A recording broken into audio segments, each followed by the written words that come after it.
Primetime tonight on NBC. I love it. It's the new Saturday Night Live Mother's Day special. The SNL stars and their moms. Primetime tonight on NBC. When they said, we have nothing to fear but fear itself, they had never seen this. Fear Factor, June 11th, NBC. We're in the bedroom of the Petersons, a nice couple who haven't bought new furniture since disco. See that? That is a bad dresser. That is a good dresser. Bad dresser, good dresser. Bedroom expressions dresser. Good stuff, good prices. Nice, huh? Honey, what was that noise? Meow. It's just the cat. We don't have a cat. Wolf? We really like this Windstar, but does it have any get up and go? Well, let's go see. Okay. Yeah, you hear that? That's a V6 talking to you. It's saying, come on, lady, make that pass on Jared. You got the power. Who's Jared? Ford Windstar, now with 0.9 financing plus $1,000 cash from your Northern Indiana Ford store. What's the car saying now? Lady, cars don't talk. When it comes to accessories, nobody does trucks like Seabart. We've got everything you need to make your truck the best-looking truck on the road. Dress it up and tough it up with Z-Liner, Seabart's sprayed-on bed liner. Got a truck? Bring it to Z-Bart. Save $100 on Z-Liner sprayed-on bed liner. Z-Bart, the detailing accessories protection people. Where are the lowest gas prices? The Pump Patrol, NBC 33 News.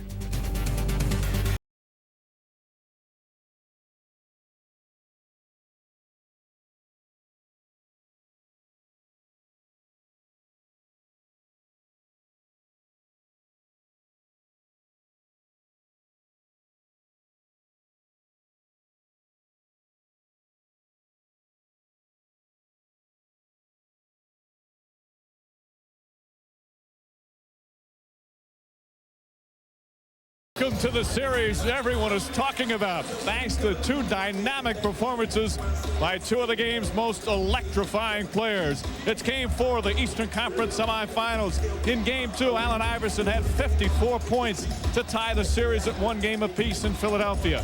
But then this series shifted to Toronto. And in Game 3, it was Vince Carter erupting for 50 points and giving the Raptors a 2-1 edge in this best-of-7 set. And good afternoon, everyone. Along with Bill Walton, Mike Breen on hand, Andrea Joyce will join us shortly.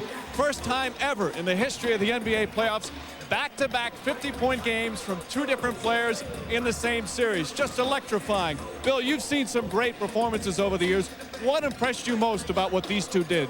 Mike, with Allen Iverson, it was the will to win, because in a desperate must-win situation in Game 2, everything up for grabs, Allen Iverson left everyone standing around as if they were stuck in quicksand. And then with Vince Carter, he finds the rhythm of anything you can do, I can do better. Often young players experience pendulum swings in their game.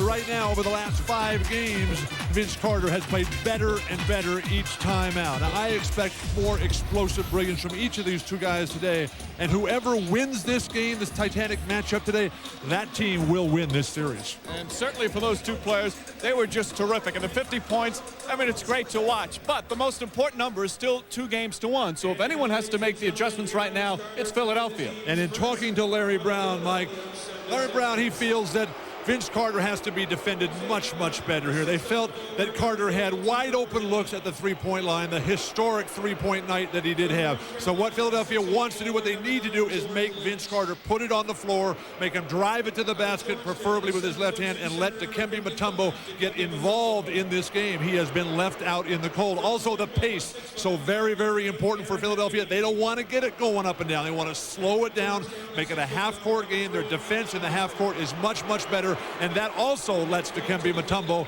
be a force. So if they can do those two things, they've got a much better chance to even up this series. Well, despite being blown out in Game 3, Philadelphia was the best road team in the NBA during the regular season. As for Carter and Iverson, what do they do for an encore? Game 4 coming up. Starting lineups, opening tip-off as you watch the NBA playoffs on NBC.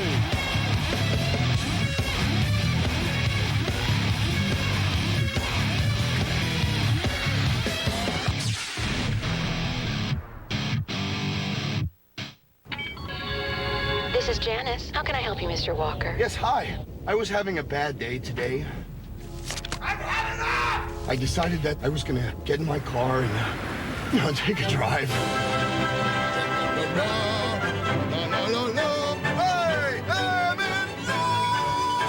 Anyway, I took a wrong turn. Relax. We'll get you home. Impala LS with 200 horsepower and, fortunately, OnStar. Chevy Impala. We'll be there. Is Mountain Dew in serious jeopardy? This generally harmless male will defend his domain with basic animal instinct. A fierce battle rages. Yet, in the end, to the victor go the spoils. Hey, man, how you feeling? Not bad. Until next time, do the do. This is an NBCI surprise event update. Oh, my God. Last week, Judy Thompson was reunited with the son she gave up for adoption 33 years ago and met her granddaughter for the first time. Then, this week, David Smith of Northern California spent 40 grand on a boat and never told his wife. This is our boat. I'm going to take my boat for a cruise now. Wait till you see what happens next week on another all-new surprise event during Ed. Every Wednesday in May at 8, 7 Central on NBC. Voglio attaccare. Guardalo, guardalo. Torna dalla mamma. Non è la tua fidanzata, dai, che la mia gioca a stai giù con le gambe, difendi. Ok, vieni qua, prima lezione. Giù con le gambe e gli stai addosso. Lascialo stare, lascialo stare, lascialo stare. Basta, è impossibile marcarlo. Non ti preoccupare, adesso cambiamo le squadre. Va bene, dai. Ok, adesso la palla è mia. Dove vai? Dammi la palla. Questa è la mia casa.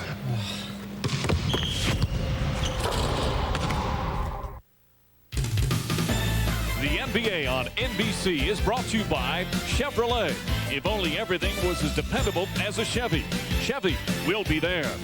By Miller Lite. Grab a Miller Lite. It's Miller time. By Adidas. Forever Sport. And by Visa. It's everywhere you want to be.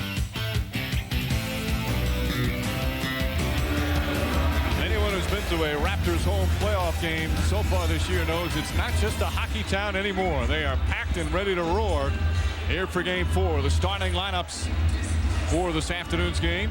First for Philadelphia, a change in the starting lineup. Lynch and Hill and Mutombo up front with Allen Iverson and Aaron McKee getting the start in place of Eric Snow. Meanwhile for Toronto, Carter and Oakley up front, Antonio Davis in the middle with Chris Childs and Alvin Williams at the guards for Lenny Wilkins. And with more on the change in the starting lineup for Philadelphia, we go to Andrea Joyce. All right, Mike, Eric Snow started the last 39 games for Philadelphia after missing 32 games with a fractured right ankle. He has developed a condition in that ankle called tenosynovitis. He has had plenty of pain in the last several weeks, but trainer Lenny Courier told me that the condition worsened after the series with Indiana, and it's now inflamed. I spoke to Eric a few minutes ago during the warm-ups, and he told me that he has good days and bad days. In terms of the pain, it hampers him most on defense because it's hard for him to stop and start. He is expecting to get in off the bench, though. Back to you guys. Thank you, Andrew. So, in his place, the sixth man of the year, Aaron McKee, who's not exactly the most healthy fella. McKee bothered by some really painful tendonitis in his right shoulder. As you see, Philadelphia, #1 in the NBA in the road during the regular season, but Toronto, even during the regular season, handled them. The name of the game for Philadelphia is points. Can they get enough? They've already lost, for the most part, Eric Snow. Matt Geiger's situation is very questionable today. Opening tap and first look goes Toronto's way. Of course, a big difference in those 50-point games. Carter had a lot of help in Game 3. Nice pass from Childs. Oakley spotting up. Shot won't go, and Iverson, who has done a good job rebounding in this series as well as scoring. Both coaches focusing in on the rebound intensity, always a factor in controlling tempo and pace. Offensive foul, Tyrone Hill and Charles Oakley continue their war, and Hill picks up his first. If I'm Lenny Wilkins, I'm very concerned. Picking up the newspaper this morning, Charles Oakley saying nice things in the newspaper about Vince Carter. 5 games ago, it was the exact opposite, and that has led to the explosion of Vince Carter on the back cut. 2 times now, Philadelphia's overplaying defense has been exposed. And Childs with a perfect pass. That's the thing that bothered Larry Brown and the Sixers the most. They talked about being out-hustled. Brown talked about being out-coached, but their defense was not up to snuff as Mutombo with an easy 2. Mutombo took 3 shots in the last game. Not near enough for this guy who can regularly get you a double-double. And he played 40 minutes. Antonio Davis, meanwhile, has just been superb in these postseason. Took a wild shot that time, and Tyrone Hill with the rebound.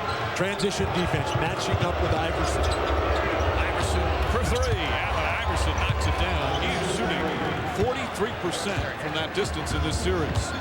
One of the real keys is Iverson virtually unstoppable on the move. If you can get him to receive the ball with his feet planted, your chances of success defensively skyrocket. Oakley, who likes to shoot a lot early, just fires again. Oakley 0 for 2 from the field. Hill trying to go right back at Oakley. Tyrone Hill can't finish, but Mutombo gets the rebound, draws the foul, so he'll shoot 2. Vince Carter on the back cut, sliding down off the UCLA high post screen set by Antonio Davis, sets up Allen Iverson, who comes back in the immediate response. The tit-for-tat that we've seen in this series has been nothing short of remarkable. The foul goes against Carter, his first. Mutombo goes to the line. The 76ers have taken nearly double the amount of free throw attempts in this series as Philadelphia. In fact, with this free throw from Mutombo, that's the 96th free throw attempt for the Sixers in the series. The Raptors just 48, but the Sixers have missed 10 free throws in each of their 2 losses. The shooting percentages are overwhelmingly in the favor of the Toronto Raptors, reflective of the different styles. Philadelphia playing a lot off the dribble, where you're going to get resultant fouls from that. Toronto's game much more ball movement, team-oriented, the fast break style that has given them this 2-1 edge. So 6 straight points by the Sixers, and they lead by 4. Lynch, of course, on Carter to start. George Lynch is an excellent defender. Carter misfires. They can take a rough shot there. Childs off the offensive rebound, and Mutombo clears the boards. Oakley takes it away, but he's called for a foul. The crowd here at the Air Canada Center ready to explode, wanting desperately to get out on top. The Raptors offense ineffective, inefficient at this point. Larry Brown, who was extremely concerned coming in about the mental health of the team, the morale. He felt that the squad was spiritually defeated on Friday night here. Well, after the game, Allen Iverson did a lot of the talking, a team meeting in the locker room immediately following the game. Brown spoke to the club as Iverson fires away. Oakley the rebound. But then it was Iverson who really did much of the talking, and it wasn't yelling at guys, but trying to motivate them a bit. Inside, and a foul. Davis can't get it to fall, but he'll shoot 2. The passionate speech by Allen Iverson in that locker room, so reflective of his incredible drive to win, to succeed. Even though so much has been made about his individual statistics, Larry Brown said, if I had 15 guys who could win like that, we'd be a lot better off. And there you see the free throw shooting. Again, the Raptors not going to the line nearly as many times. It's more than double now for Philadelphia. Brown called Iverson's performance in Game 2 inspiring. The Philadelphia fans didn't know what to say. I mean, they've seen some great games from Wilt, Dr. J, and Charles Barkley, and of course Billy Cunningham. Iverson right up there. Alvin Williams does a good job keeping Iverson in front. Good ball movement from Philly, but Lynch comes up short. Part of the rebound. He's fouled by Tyrone Hill, who picks up his second. The front line for Philadelphia has to come up with a lot more than we saw from them on Friday night. George Lynch was the first player out here this afternoon, well over 2 hours before the game, working on his jumper, working on his defensive footwork. The guy's been plagued by foul trouble, having the initial responsibility of slowing down Vince Carter. Well, that was the key for Game 3. What such a wide margin of victory. Carter had a lot of help in Game 3. Got big performances from Antonio Davis and Chris Childs. Great closeout defense by Iverson. Oakley again. Oakley short, gets his own rebound. job, and Williams passing it up for Carter. That's a three. Another offensive rebound for Oakley. The Raptors are just 1 of 8 from the field, doing a good job on the boards. Again, the closeout. Superb for Philadelphia. Oakley short for the 4th time. He's 0 for 4 from the field. No one can make a shot, and the pendulum swings again coming into play. Lynch with a tip-in. It looked like he tipped it in, and that's who they're going to give credit to. Fans here clamoring for an offensive violation. Nice back cut once again. The recovery has been spectacular for Philadelphia. Childs misfires. Antonio Davis. Pretty tip-in from Davis, and it's a 2-point Philly lead. Antonio Davis has caused nightmares for Dikembe Mutombo. He plays on the perimeter so much. Dikembe does not like to match up against those perimeter level players. Triple team by Toronto. McKee inside. Tough shot from Aaron McKee. Aaron McKee's playing with a very sore shoulder himself. He's had that for most of this second half of the season. Has trouble even getting dressed after the game, after a tough game. And he's matched up now with Chris Childs, who had an explosive game 3.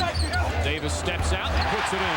Antonio Davis, who's been averaging 16 points and 12 rebounds a game in the postseason, just continues his superb play. Who would have ever thought that Antonio Davis would be a deadly spot-up shooter from 18 feet?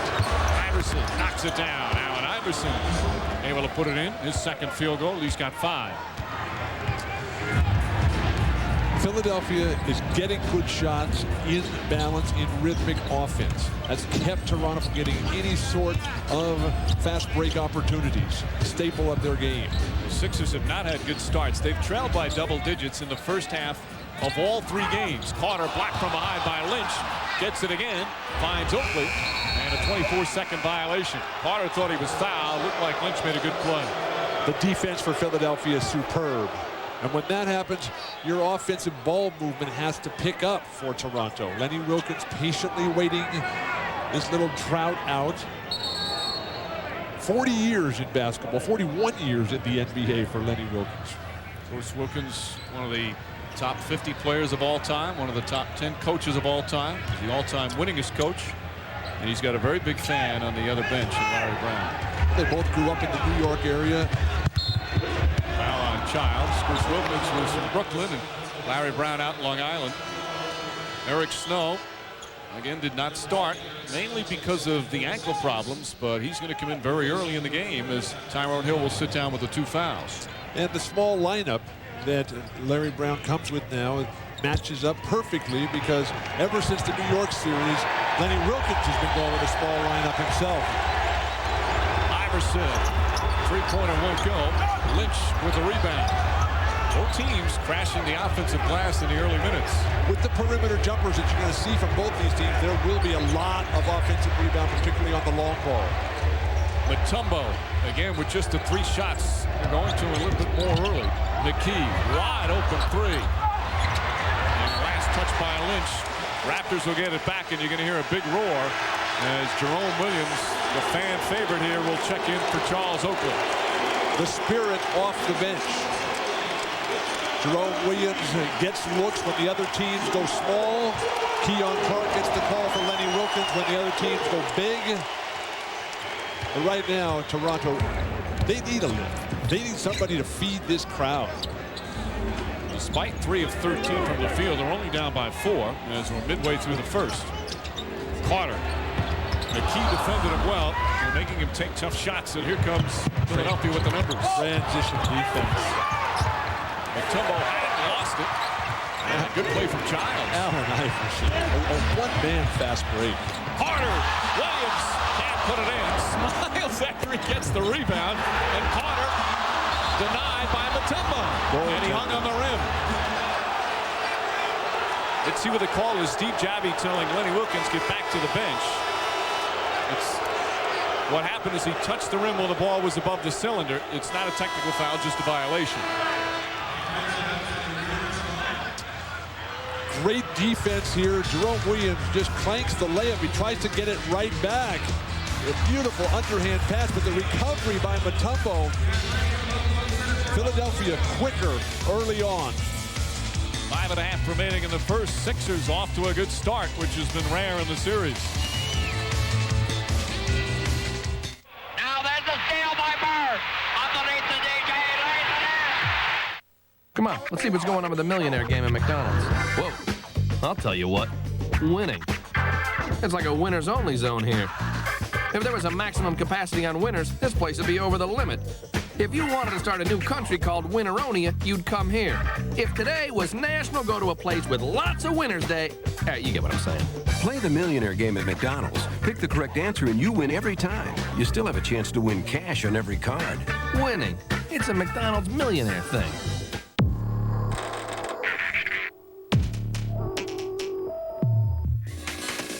We test dehydration under extreme conditions. We test how the brain works when the body is fatigued. We test over and over in a real lab with real athletes with the very focused goal of improving athletic performance. It's called the Gatorade Sports Science Institute. You can look it up.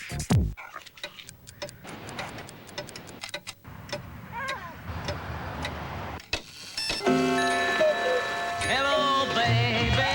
Sure glad to have you home. Hello, baby. Ooh, you been gone too long. Come right in and tell me how you've been. I sure missed you since you've been gone. More best friends depend on Chevy. Just sure looking swell. We'll be there.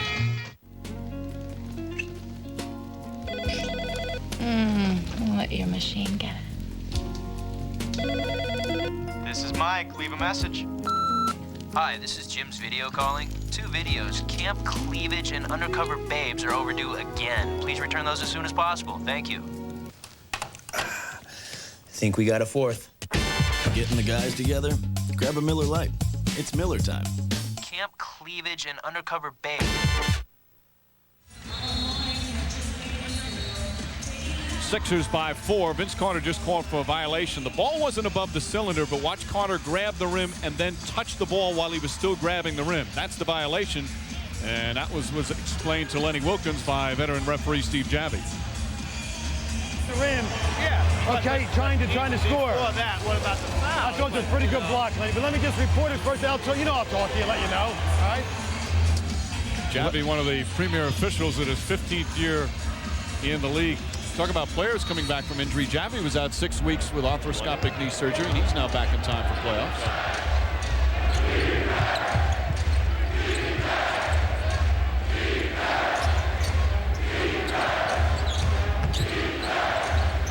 Williams remains on Iverson. Wide open jumper, Eric Snow. Snow knocks it down. He's been struggling from the field, but hits his first shot. Superior ball movement for the Sixers. And Eric Snow, who made his first 3 shots and then struggled mightily down the stretch. The foot tends to wear out. I was watching him yesterday at practice. He just has no ability to explode off that right leg. Carter's 3 won't go. Snow does a good job tipping it. Snow is such a terrific underrated player. The ankle injury has really curtailed what he's been able to contribute. Matumbo, some interesting football. They generally try to call that a traveling violation, but maybe the referees anticipated that there would be an oncoming miss. Davis fires away. That won't go. Matumbo the rebound. Toronto now 3 of 18 from the field. Do you think it was too easy for him on Friday night? It might have been. Of course, it was up by as many as 26 on Friday night as George Lynch knocks it down, and the 76ers now with an 8-point advantage. George Lynch doing it at both ends. Not only knocking down the short little jumper, but the defense that he's exhibiting on Vince Carter, absolutely terrific. He's playing him further out of the floor, making Vince Carter put it on the deck. Alvin Williams off the mark. Lynch the rebound. Snow. Iverson for 3. Puts it in. Allen Iverson knocks down the 3. And this is the largest lead Philadelphia has had in the entire series. Lenny Wilkins skewing the timeout right now, trying to get Vince Carter down in the low box. And Philadelphia's defense, one of the best in the league, just superior in the early going.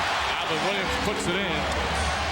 Iverson tried to draw the charge. A little bit of a flop there at the end. Iverson just a little word for Javi as he runs up the floor.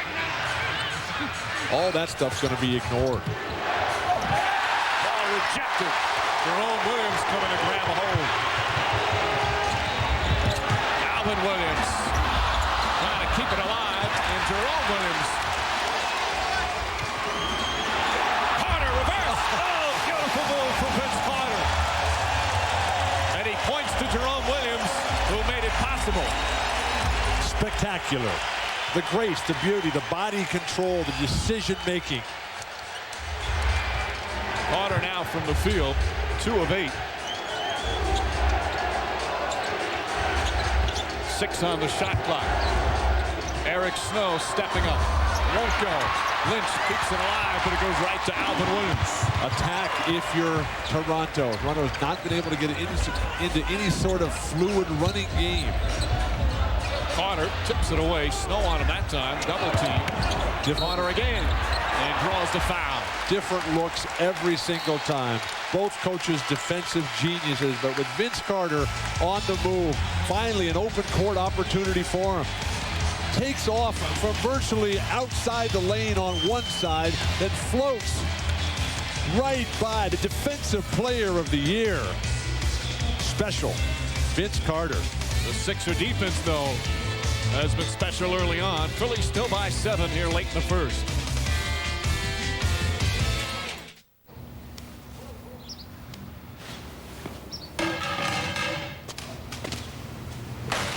Game 7.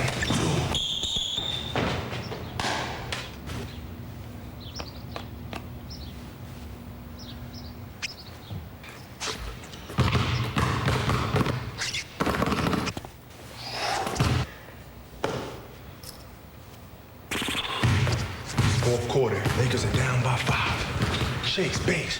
Gentlemen, we can rebuild him. We have the technology. Better than he was before. Better, stronger, faster.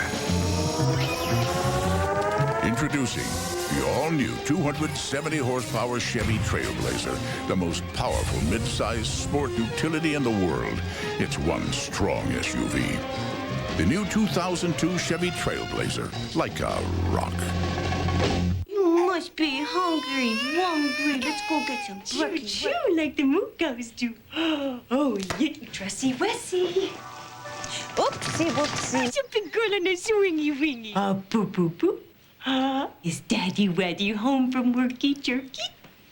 When you're in desperate need of a night out, you need Broadway.com and Visa. How silver. Wonderful use of iambic pentameter. Whammeter. Visa, the preferred card of Broadway.com. Why don't you get us something to cool this fire down? I got just the thing.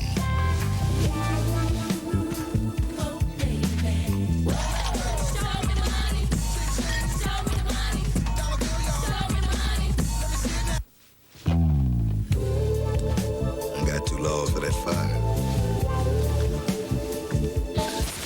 With a great taste that won't fill you up and never lets you down. Make it a Bud Light. That's not that bad. The world's best skateboarders gather for the premier event in their sport, the Van Slam City Jam, next Saturday at 3:30 Eastern on NBC. Raptors shooting just 22% from the field, so Philadelphia 7-point lead in the first half. They've been at the other end in the first half many of the games. In games 1 and 2, those deficits were in the first half. In game 3, they were down by 17 in the first half, then 26 in the second half. Not the case so far, but what's been the biggest difference for Philly? On the defensive end, they have extended their coverage and forced Vince Carter to put the ball on the floor the way Larry Brown talked that he wanted to do. That has allowed Mutombo to have a huge impact early on. Even though he hasn't blocked a lot of shots, he's intimidated guys with his quickness and his basket coverage. On the offensive end, they got more people involved, Philadelphia, and Iverson virtually every possession, he's got the ball on the move. They haven't had a chance to double team out. See Carter's numbers. Carter not only had the 50 points, he had 7 assists, 6 boards, 4 block shots. He did a little bit of everything in that game 3. Despite the horrible shooting, Toronto, though, only down by 5. 8 offensive rebounds, a key for that. Chris Childs. Good help defense that time. Iverson, the floater. A high arcing shot. Allen Iverson now in double figures. He's got 10.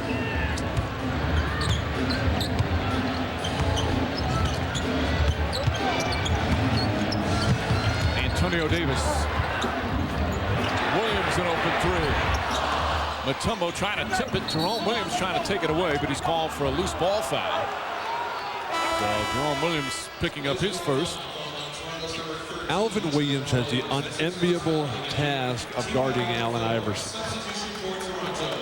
One of those responsibilities that you have if you're Alvin Williams is to punish him when you're playing offense. Alvin Williams is 2 for 11 in game 3.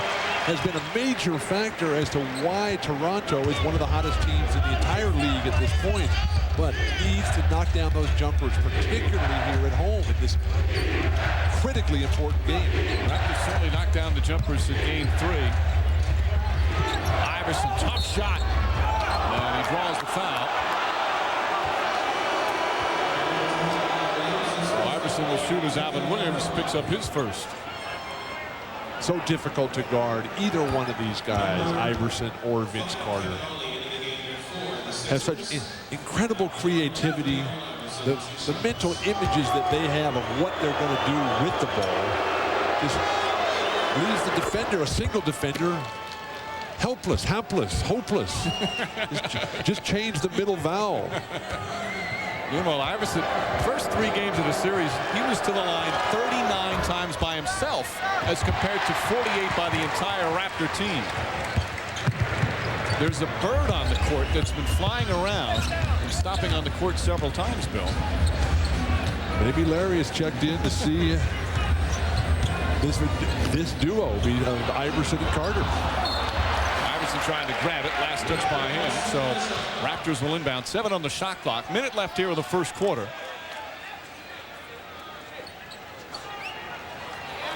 Curry will inbound.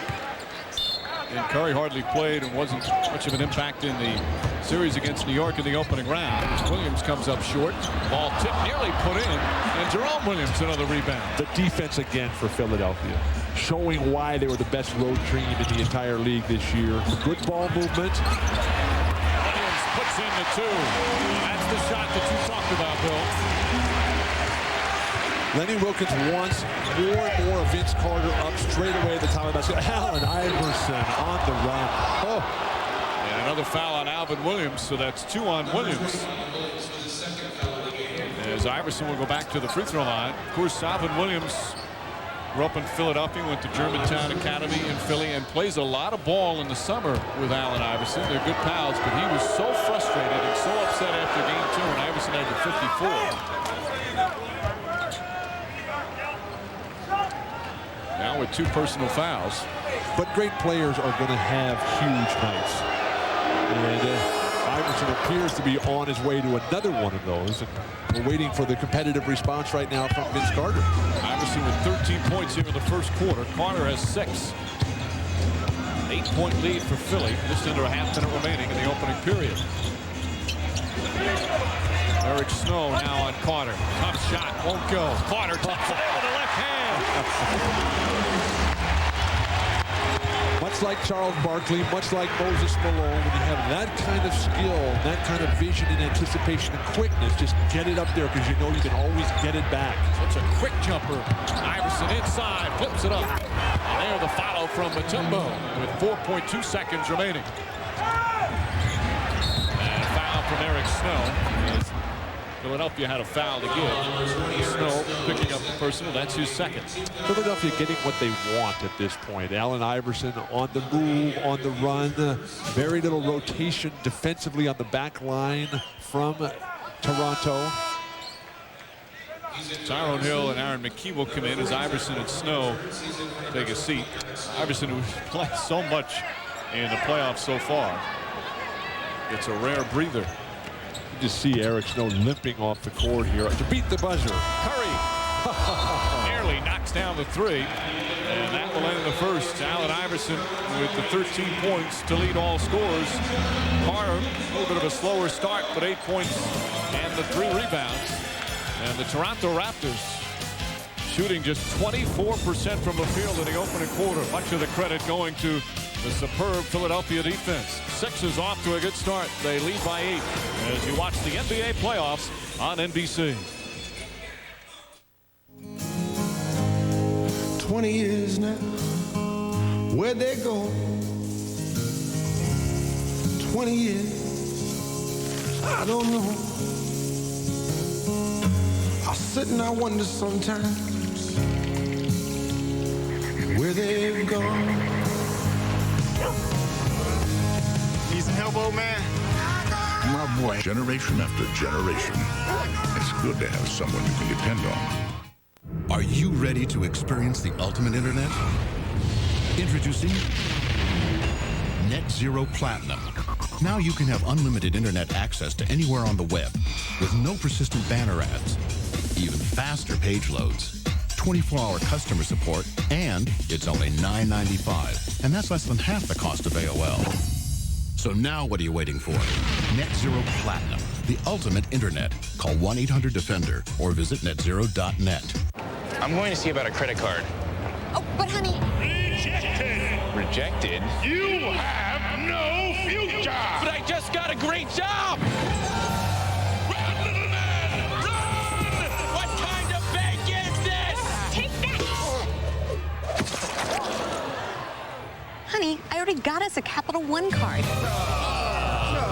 33 million people have chosen Capital One to help build their financial future. What's in your wallet? Go to Louisiana, see my Louisiana, sing Folly Doodle all day. Oh, grasshopper sitting on a railroad track, sing Folly Doodle all day.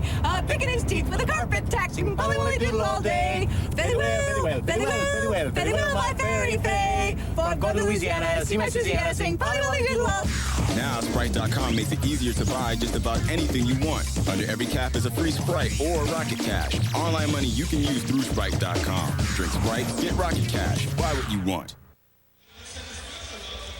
Allen Iverson with half of his team's points as the Sixers with an 8-point lead after one. Allen Iverson, who has led the NBA in shot attempts per game the last 3 seasons, is getting tons of opportunities. The graceful floating over the court that has become his trademark style of play. The ability to go either direction against virtually the entire province here of Ontario. And, of course, a lot of terrific performances already in the playoffs, and we're still just in the second round. The sad thing is that after this round, one of these guys is no longer going to be with us. But still to be determined with a 2-1 edge for Toronto. You see those two chatting a bit as we get set to start the second quarter.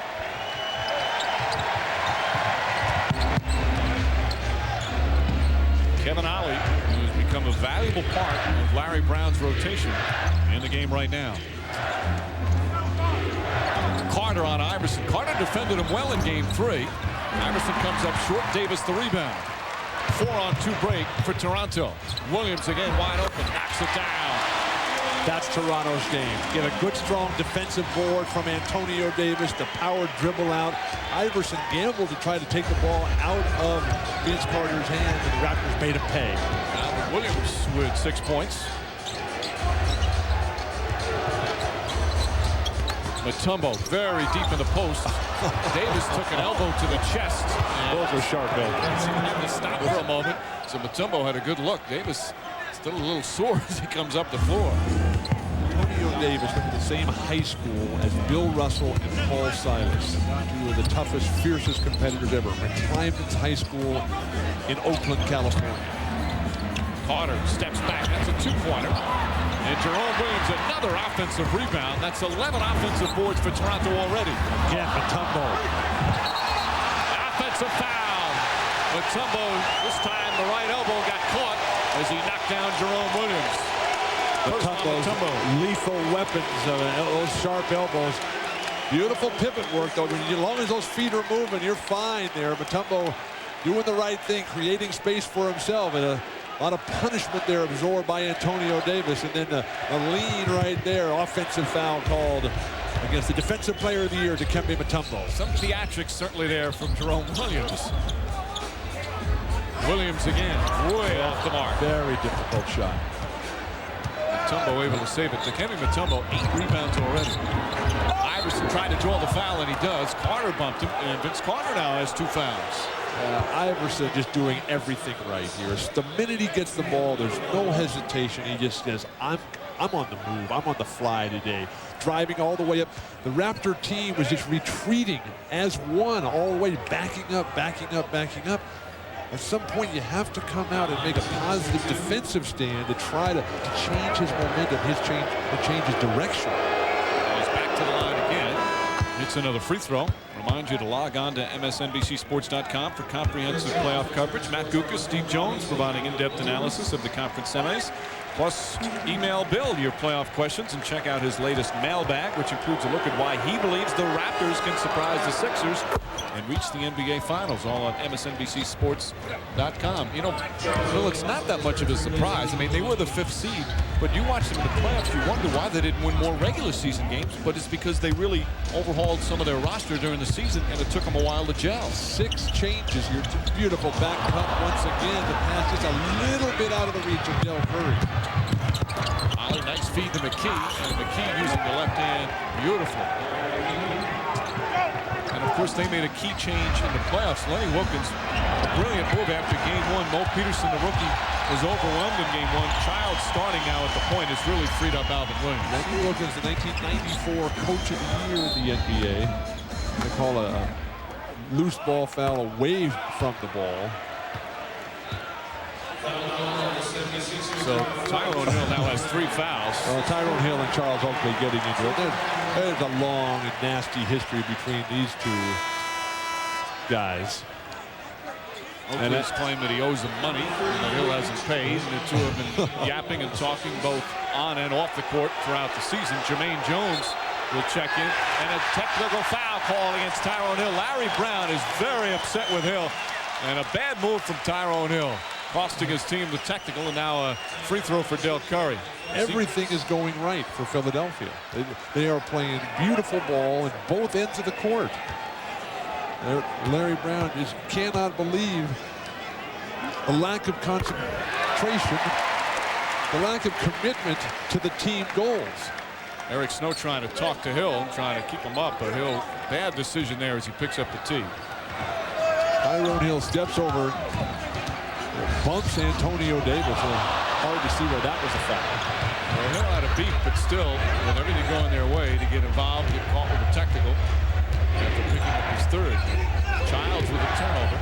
2.5 gone by here in the second. Along with Andrea Joyce and Bill Walton might bring on hand. 11.6 lead. Philadelphia trying to attack Del Curry here. Tough shot there on the dead stop by Aaron McKee. Sixers, though, shooting 48% from the field as compared to 24% for Toronto. Curry drops it in. Del Curry, 20 points in game 1. Not much of a factor in 2 and 3. To me, the biggest improvement for Philadelphia has been Dikembe Mutombo's force. He's extended the defense. Mutombo 7 points already with his 8 rebounds. Dangerous feed inside from Ali, and Carter with the steal. The transition defense has been very good for Philadelphia as well. And a foul on Jermaine Jones, reaching over on the entry pass. Larry Brown not happy with the call. Jones picks up his 1st, and the 2nd team out from Philly. Timeout called. When you've got a beautiful stroke, get the ball in this man's hands time and time again. With the Raptors offense struggling, somebody's got to come alive. Why not Del Curry? Still a 9-point deficit, Toronto. The Lakers, the Kings. The playoffs continue next on NBC. Hey, how you doing? How you doing? Yeah. How you doing? How you doing? Jerry there? Yeah. How you doing? How you doing? How you doing? How you doing? How you doing? How you doing? How you doing? How you doing? How you doing? How you doing? How you doing? How you doing? How you doing? How you doing? How you doing? So what's going on? You don't want to know. Hi, this is my house. I love cheese, as you can see. I just get so excited when I'm around cheese. Cheddar England, ground zero for cheddar lovers. If you love cheddar, nothing's more delicious than Wendy's Cheddar Lovers Bacon Cheeseburger. For the man who put the 2 E's in cheese, Dave Thomas, the big cheese. Come try one today. It has been completely redesigned, so it is more powerful, quieter, and more spacious. With ultra-low emissions and a 5-star safety rating. Introducing the all-new Civic from Honda. Amazing but true. Why can't they park in the garage like everyone else?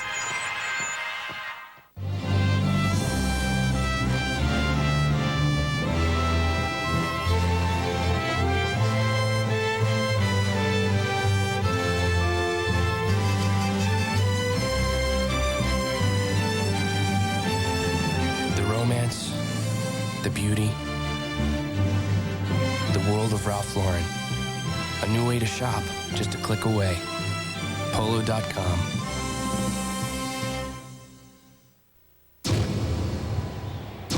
Finally, Gatorade brings you energy in a bar. The Gatorade Energy Bar. Energy to burn. What burns inside you? The NBA on NBC is brought to you by Budweiser. With the crisp, clean, refreshing taste you'll find in no other beer. This Bud's for you. By Honda, a winning lineup of cars, sport utility vehicles, and minivans. By American Express Small Business Services. What can we do for your business? And by Wendy's Cheddar Lovers Bacon Cheeseburger. Cheddar makes it better. As the teams were going to their benches at the timeout, Larry Brown picked up a technical foul. He was very upset. Steve Javi teed him up. Allen Iverson trying to plead with Javi on the latest sequence, but that technical foul went against the head coach, Larry Brown. Winning on the road, the greatest challenge, and Allen Iverson, who's now twice gotten involved to hold his team members back. He had Tyrone Hill early on. Now he's got Larry Brown. That impassioned will to win that we're witnessing from Allen Iverson. On full display this afternoon, and with Iverson coming out and setting an early tempo. Got 15 points already. A couple of rebounds, a couple of assists. Philadelphia playing so well, Bill. You'd say, okay, if they were losing, you could see frustration, but picking up 2 really stupid technicals right now, well, things are going well for them. But it's the edge that they're playing with today. Carter gets inside. Beautiful move from Vince Carter, and just like that, it's a 6-point game. Toronto hasn't found any rhythm whatsoever, and they're right there. Vince Carter, Del Curry can get hot. If Antonio Davis can somehow find a way to continue his effectiveness against the tumble, Alvin Williams can make some shots. Good things will swing Toronto's way. Iverson, that's a 2-pointer for Allen Iverson. He's got 17. Now, Charles Oakley said after he had the 54 in Game 2, he's not going to get 50 on us again in this series. Well, he's on pace right now. Yeah, we said that about Michael Jordan, too, when he had 49 in '86. The next game, he had 63. Here comes McGee. Sixers with the numbers. Offensive foul. Chris Childs steps in and draws the charge. You look at Lenny Wilkens' history as a coach. Always talking about, I want defense based on quickness. And that's what Chris Childs brings. That's what Alvin Williams brings. That's what Jerome Williams brings. All those guys. And he did it in Seattle with the championship team in the 70s. He did it with Cleveland. That was a near championship team, a regular Eastern Conference finalist.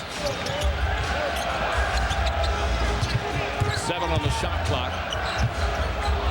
Jermaine Jones tips it. Oakley for 3. Davis keeps it alive. The Raptors continue to dominate the offensive glass. They've got 12 offensive rebounds already. Beautiful hands by Aaron McKee defensively. Iverson with the steal. And then gets 3 down the other end. Hard foul on Childs and 1. And a technical foul on Childs. What's going on here, Bill, with all these technicals? A breakdown by Childs. When Allen Iverson is out in front, when anybody's out in front that far, unless you're Michael Cooper from the old Los Angeles Lakers, you basically have to let him go. And there's no chance whatsoever you're going to catch Allen Iverson. Allen Iverson, as so many of the small guards learn from guys like Lenny Wilkins, guys like Johnny Egan, guys like Norm Nixon, he just extended that basket but never get caught from behind. Stockton a master of that as well. Now that's the technical free throws. Childs picks up one. Here you are in a conference semifinal in a series that's obviously far from over. Here's the steal. And guys picking up technicals that could decide whether or not you win or lose a game. We saw it Sacramento the other night. Chris Webber picked up a costly foul on a play he had no chance whatsoever to make. These mental decisions that these players make often cost their team dearly. Iverson, what, he hit 19 points now? It was a 4-point play there? 21 in 17 minutes. He's been to the line 8 times already. What was the record against 63 by Jordan? Carter. Let's wait a little while. Curry comes up short over the backboard, and the shooting woes continue for Toronto. They're 26% from the field as Philadelphia back up by 12. So often as a young player, Vince Carter only in his 3rd year, destined for greatness, brilliance. But the sense of when you have one good game that it's always going to be there is just apparent today. Once again, Iverson comes up long that time, and Aaron McKee. Jermaine Jones having a big impact for Larry Brown. Nice ball movement, Iverson. And Snow wide open, knocks it down. Eric Snow now 2 for 3 from the field, and the Sixers with their largest lead, a 14-point advantage. With more on Snow, let's go to Andrea Joyce. All right, Mike, we mentioned Eric Snow's tenosynovitis in his right ankle. You will notice when he comes out, when he's sitting on the sidelines, he will have a heating pad on that ankle. Lenny Courier says that he's doing everything that he can to keep it warm and keep it loose and stretched when he's not out there on the floor. Back to you guys. Thanks, Andrea. Of course, he missed the 32 games in the regular season after having surgery on the ankle. Curry will sit down now. Alvin Williams back in. Eric Snow missed the end of the playoffs last year, unable to play with another broken foot, same ankle. When I asked Eric what's it going to take, he said a lot of months in a row off. Over the top. Jones can't finish it though. Oakley does a good job inside, and Childs comes the other way. Childs inside, blocked by Mutombo. His second rejection. Crowd wanted a foul. Iverson Snow. Beautiful. And an offensive foul call. Charles Oakley stood ground and threw the charge after Eric Snow's pass. He plowed in to pick up his 3rd personal. Allen Iverson's passing tonight is as impressive as his offensive shooting display here. Mutombo again. The force inside, denying everything, igniting fast break opportunities. The transition defense good enough by Charles Oakley. Might have ran underneath him after the play was already moved on. That's what Snow is arguing, but Oakley, the wise veteran, makes a good defensive play. The Sixers with a 14-point lead. Come in, over. Where am I? On July 27th. How the hell did these monkeys get like this? From the director of Batman. Bow your head! Sleepy Hollow.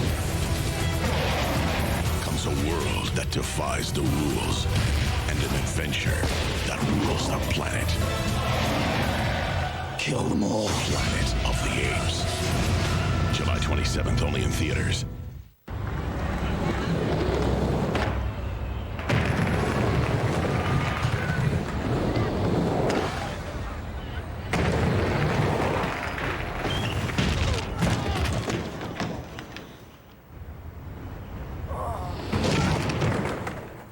Now, Sprite.com makes it easier to buy just about anything you want. Under every cap is a free Sprite or Rocket Cash. Online money you can use through Sprite.com. Drink Sprite, get Rocket Cash. Buy what you want.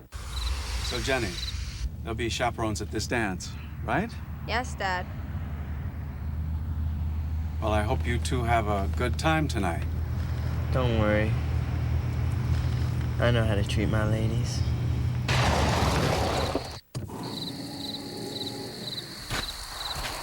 You out. Dad! With second-row seats that conveniently slide apart, it's beyond a minivan. The Odyssey from Honda. Shaquille, believe it or not, wanted to be a dancer at one time. He was born big, actually fat as a child, and he slimmed out later. He was a practical joker. He used to do things that would make him laugh. I used to call him Jaybird because he was like a little bird. He was all over the place. Happy Mother's Day, especially to my mother. Happy Mother's Day to my mother and to all the mothers out there. Hey, Ma. This week, the home of the brave, the sheer terror, incredible courage, the real story of Pearl Harbor from those who survived. NBC Nightly News this week. Can Andre Agassi recapture his red clay magic of 2 years ago? Will the Williams sisters be the toast of Paris? The French Open. Coverage begins June 2nd on NBC.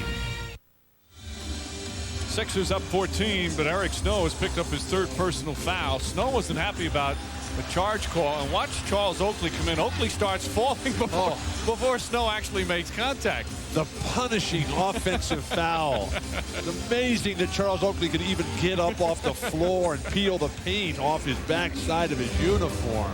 That is, what a heroic stand-in there by Charles Oakley. Well, to say he knows some tricks is an understatement. 37 years old in his 16th year in the NBA. Charles Oakley, a two-time All-NBA defense. No tricks here, though. It's been substance and fundamental defensive pressure by Philadelphia. Toronto, one of the highest scoring teams in the league, have 26 points under the halfway point of the second quarter, and another miss. Jermaine Jones, who is starting to become a factor for Philly, grabs the rebound. Iverson lost the dribble, tries to save it, and does. Somehow gets it to Mutombo. Little Larry Brown is doing nothing. We're struggling here. We're playing well. We got a horrendous possession. Let's take a timeout, try to regroup. Just a 20-second timeout for Philadelphia as they're still with a comfortable lead.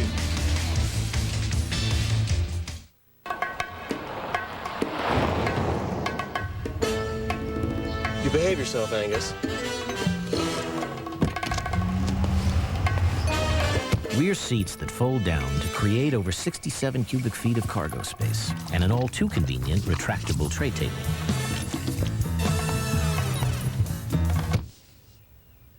Good dog. The CR-V from Honda. 14.6 lead, 5.5 to play in the second. The tripleheader continues after this game. Go out to Sacramento. Kings trying to keep their season alive. The Lakers leading 3-0. LA on such a roll. They won their last 8 in the regular season. And then have followed up with 6 straight wins in the postseason. 14 in a row now. The last loss 6 weeks ago today when they lost to the Knicks. Lakers playing phenomenal basketball, particularly on the defensive end. Step out foul on Antonio Davis. But the defense by the role players for the Lakers right now. Rick Fox taking Stojakovic totally out of his game, mentally and physically. You got Horace Grant and Robert Horry playing beautifully against Chris Webber. Shaq's defense on all aspects. Kobe Bryant is a thing of beauty right now in Los Angeles. See how Sacramento responds. Dallas certainly showing a little something by avoiding elimination on their home floor yesterday. Kevin Ollie able to put it in. You mentioned Kevin Ollie as a valuable reserve. One of the things that Larry Brown loves about him is that he listens. That's a prerequisite for Brown. Carter inside. Can't finish. Oakley the rebound, but a loose ball foul called on Jermaine Jones. And for Philadelphia, that's their 3rd team foul. Look at the lineup that Larry Brown has out right now. He's got the big guy Mutombo and the 4 little guys, counting Jermaine Jones as a little guy. This is the same lineup that Larry Brown went with down the stretch of the All-Star game. They were down 20 to the West in the 4th quarter and came back and won it. Let Mutombo play big and then just get all kinds of little guys who can race around and be quicker to the ball than the other team. Never underestimate the importance and value of quickness. That's what Brown going with right now. He's on a 10-0 run. Keon Clark just checked in. Goes at Mutombo. Mutombo again, the force defensively. Another offensive rebound for Toronto. They've got 14. Childs. 3-pointer won't go. Mutombo with his 10th rebound of the game. Iverson on the move again. Hopefully the block from behind. The trailer played defensively. Can Toronto get into a running game? They knocked down some shots which don't even appear to be close. Oakley is now 0 for 7 from the field. And the Raptors, as you saw, in the low 20s shooting, now 22%. Todd McCullough coming in. Raptors have missed 10 in a row as Mutombo sits down. Can Toronto capitalize? Mutombo has just been such an incredibly positive force all afternoon for Philadelphia. Canadian native, Winnipeg, Todd McCullough. Ollie. And a rush that one, Oakley with a rebound. Oakley hasn't shot the ball well, but he's played well defensively, and he has 6 boards. They still have 26 points. It was a couple of minutes ago that we mentioned that they had 26. Carter and McKee. Carter has 10 of the 26 and puts it in. Vince Carter gets them on their feet again. Vince Carter, 3 defenders lunging at him. His ability to create mentally forces Larry Brown to take a timeout here, and he's irate with the defensive rotation Larry Brown is. Although overall the defense excellent for Philly. That basket by Carter, the first points for Toronto in nearly 5 minutes. That's what makes it so tough to be a coach. Your team's playing great, you're up by 14, and you're still upset on Mother's Day. Carter with 12 points, but Iverson has 21. And the Sixers right now a 14-point advantage in Game 4. I ain't got time for next best, for the second guess, for giving less, cause that ain't me. And I ain't got time for the shortcuts and giving up, cause it's just too tough. But I got time, if you're a friend of mine, let's keep it real. We can start right here. I got For the posers, the fakers, the promise breakers, the users, the so-called movers and shakers, the ringers, the mudslingers, hackers and slackers. Let me be clear, I ain't got the time. But I got time. I got time. You're a friend of mine. Let's keep it real. Keep it real, keep it real. It starts right here. I got the time. Hear that? And I got the beer.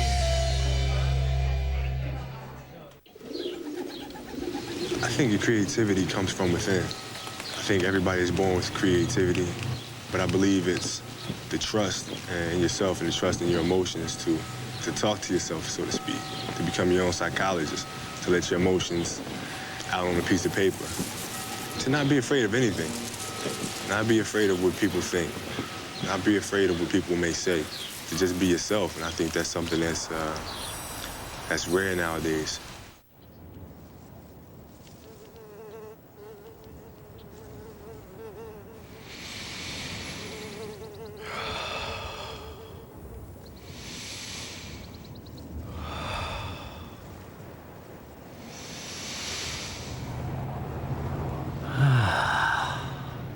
Smell that?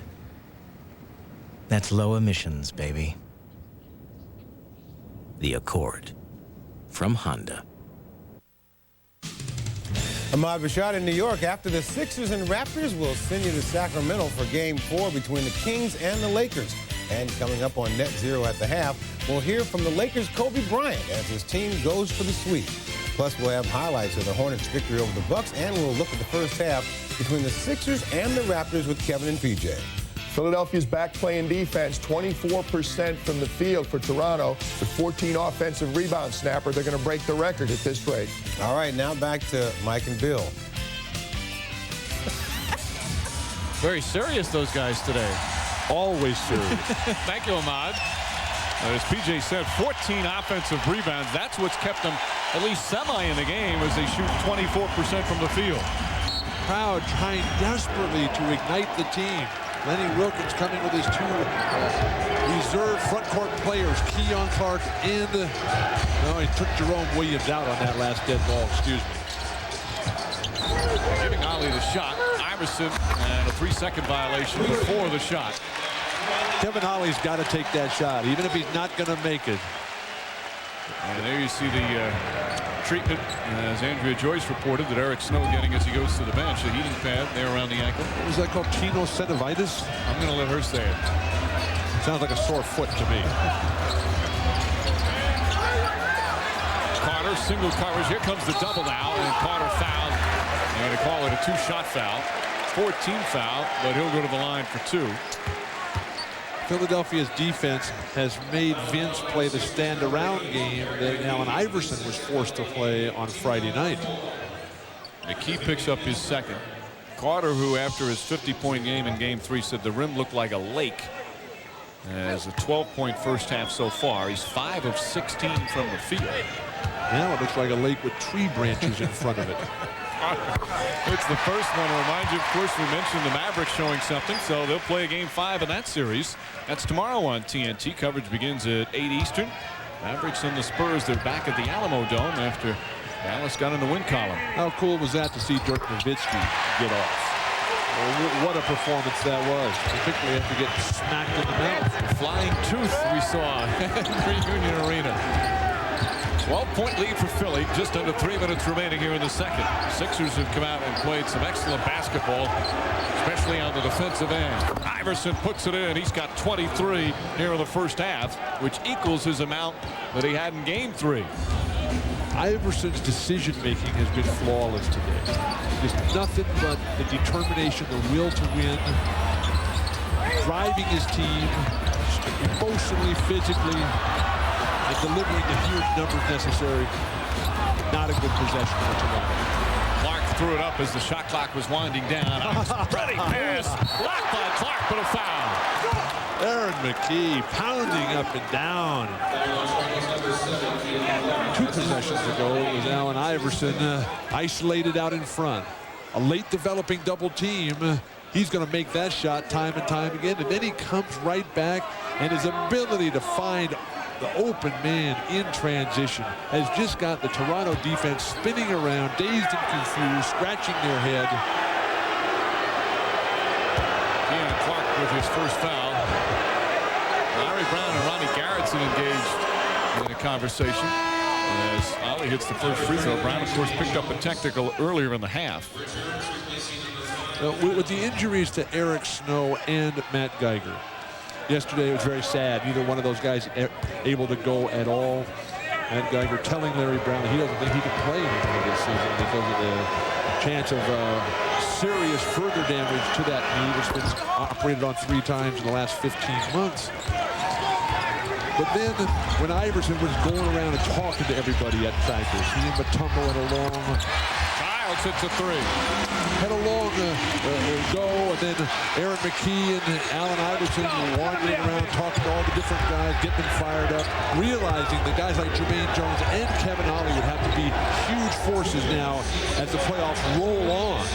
Well, they've all chipped in so far in this one. 8 on the shot clock. That was the first 3-pointer for Toronto. They were 0 for 9 prior to Childs nailing that. Iverson won't go. Ball tipped and taken by Carter. Again, the transition defense for Philly, so superior this afternoon. They look to take the ball out of Carter's hands. Double team, forced it up there. Oakland flips it. And Iverson just has to beat on every single ball here. And he'll go to the line here. No, they call a block on Clark, and McKee can't get it. McCullough blocked for the goaltend. Clark got it clearly on the way down. There's Todd McCullough. Gets his first 2 points of the game. Allen Iverson is bent over. He's not tired. Allen Iverson is saying, what is a foul? That's a tough call there against Keon Clark at the quickness. But when Mutombo went out, Philadelphia has not missed a beat. McCullough has done a terrific job as a backup center. Carter, there the foul. Got fouled twice. First from Lynch, then from McCullough. And he'll go to the line for 2. A bit of a sarcastic cheer from the crowd. So they call it on Lynch. So Lynch with his first personal. Toronto would be much better off to quit blaming the refs and come out and start making some shots. Vince Carter did a fine thing there. He saw the double team coming. He went to the baseline, not allowing George Lynch to send him back into the double team help. Substitutions, and Antonio Davis back in. Carter, of course, hit his first 8 3-pointers the other night en route to his 50-point performance. When he first came in the league, he was not a good 3-point shooter, just 29% as a rookie, but he has really worked on that game. Wanted to prove to everyone he was more than a dunker, and his overall game has been brilliant in the last several playoff performances. but it happens to everyone who's got the work ethic and discipline and ability to learn, like Vince Carter. You realize they're going to take away what you do best. You got to add something new all the time. Iverson, Alvin Williams trying somehow to stop him. Iverson clips it, blocked inside. Mutombo on the second effort is fouled, and he will shoot 2. All set up by Iverson, just gracefully floating, everybody standing in quicksand. 3 guys, the defense is dug in, and Iverson just goes by everybody, finding his wide open teammates. They call a foul on Oakley. That's his second. He could have called a foul on 3 guys that time. And with the Raptors back on their heels, they've got a lot of soul searching to do at halftime. Mutombo knocks down the first. Of course, Mutombo played for Lenny Wilkins in Atlanta as Del Curry comes in. Played a number of years, and don't think Lenny Wilkins hasn't used that in terms of learning how to play against Mutombo. Antonio Davis has had good success against Mutombo, and a lot because Wilkins knows Mutombo's tendencies and what he likes to do. He's had Davis step out and shoot a lot of jumpers successfully. Well, we've all learned from Lenny Wilkins over the years. 41 years in the NBA, chronicled magnificently in his new book, Unguarded, by Terry Pluto. That's a very nice plug, Bill. It's an outstanding book. Important book for all involved to read. Carter double, hits it up, backs it in. Mutombo converged, but Carter still able to knock it down. And now Carter with 17 points in the first half. Carter working his way back into a groove, a rhythm, getting to the foul line, attacking the hoop, taking the ball at Mutombo. You got to come quicker on defense. Iverson is too hot right now. Alley-oop, bad pass, and here comes Alvin Williams the other way. Iverson gets back on Dave, shot blocked by Jermaine Jones. And the fight for the loose ball, a timeout call with 2.8 remaining. The Raptors thought there should have been a goaltend. What Allen Iverson did here made the whole play happen. As Iverson made his first mistake of the entire half, then comes right back defensively and forces Alvin Williams to double clutch, and that allows Jermaine Jones to come in and push the ball with a completely legal block. Great defense again, Philadelphia.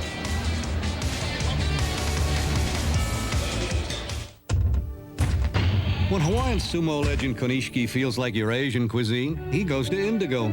For Italian, it's off to Antipasto's, Makawao Steakhouse for steak, Cha-Cha-Cha Salsaria for Mexican, Magoroya for great sushi, and who knows how many restaurants he'll eat at tomorrow night. But no matter where he eats, he'll be paying with his Visa card.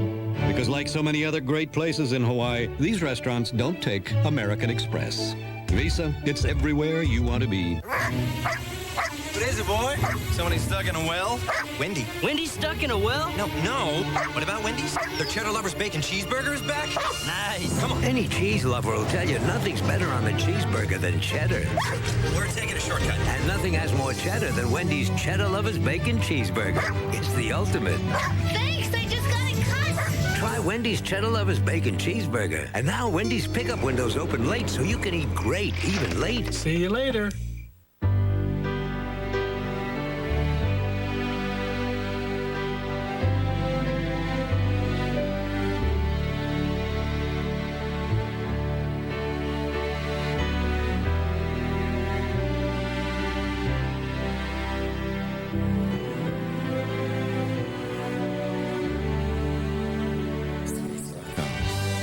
Something amazing every day.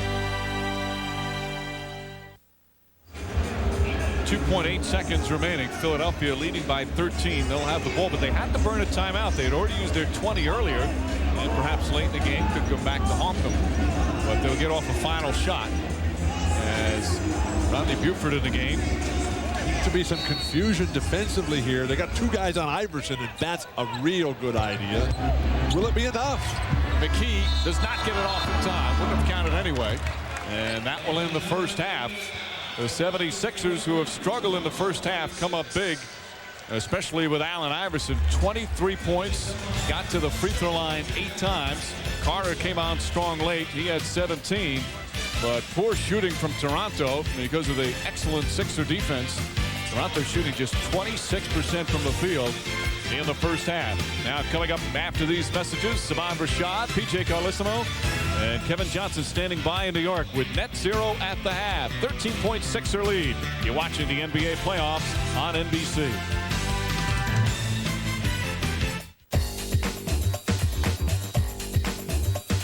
Added performance.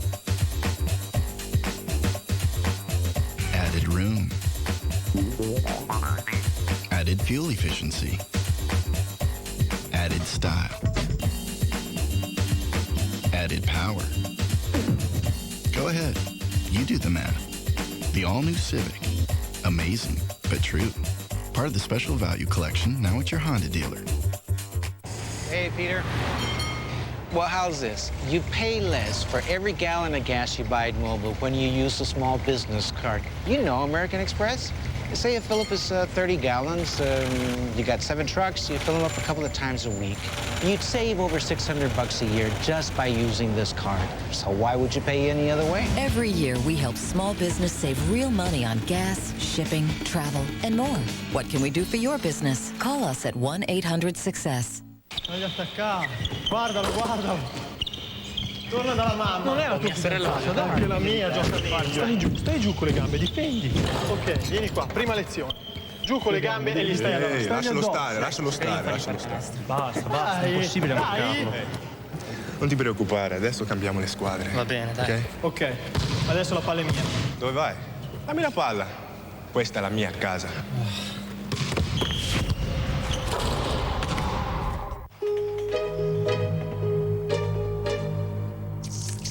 Let's do it. These guys don't look so tough. Heads up. I got your back. On your left. Go. I'm hot, baby. Time to go for a spin. Gatorade. Bring your game to life. I'll take the big guy. Which big guy? Win a trip to Hollywood for a private screening of Tomb Raider. Watch the NBA on NBC. Starting May 25th, you'll see previews of Tomb Raider. Then log on to NBA.com. Answer questions about the preview for your chance to win. Can you save the universe? Absolutely. And don't miss Tomb Raider in theaters June 15th.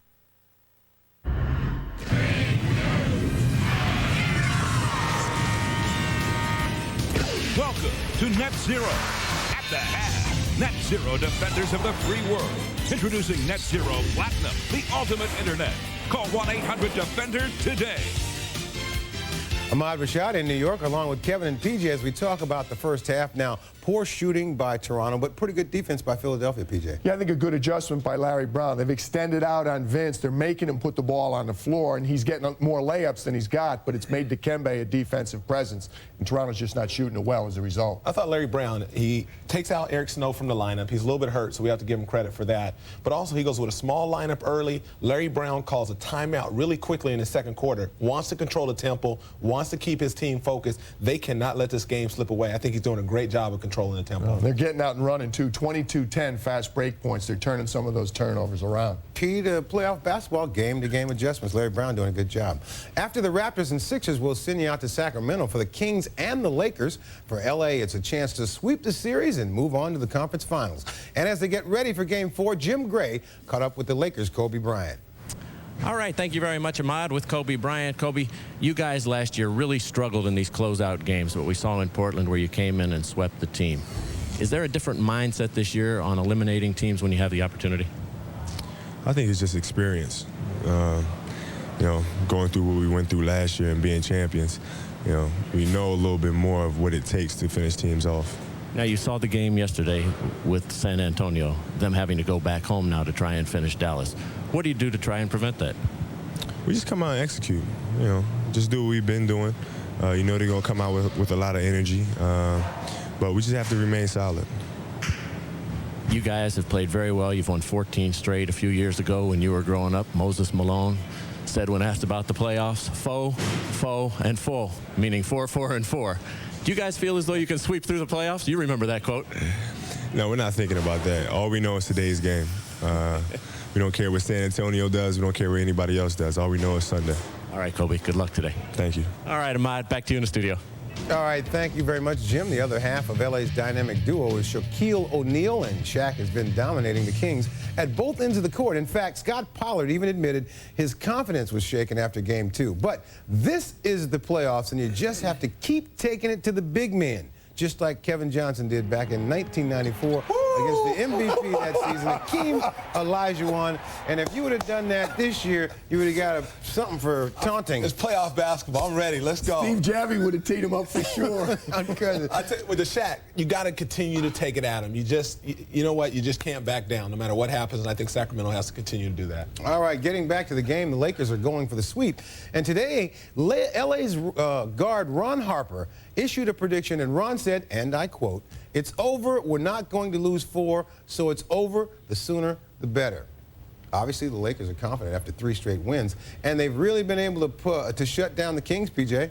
Defensively, I think that's the thing that should be concerning everybody, particularly San Antonio. Last year, L.A. led the NBA in field goal percentage defense. Right now, they're number 2 with the teams left in the playoffs. They've locked up the #1 offensive team in the league, your Sacramento Kings. Kobe also added some fuel to the fire. Post-game comments after Game 3, he says, "We're going to cut their hearts out. I hate to say it. I know it's ruthless. We're going to cut their hearts out."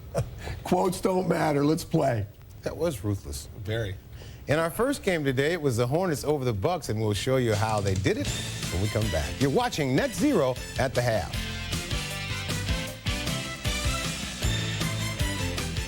Are you ready to experience the ultimate internet?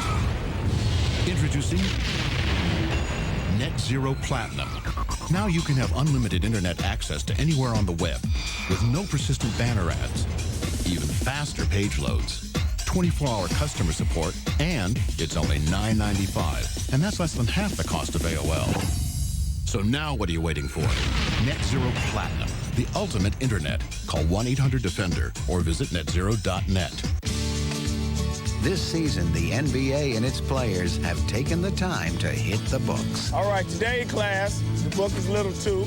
They want young people to understand that reading is an invitation to new and interesting worlds. Clifford got the biggest metal ball. So pick up a book and take a look. You might just like what you see. His father, Big Two. Y'all know this better than I do. Reading is fundamental.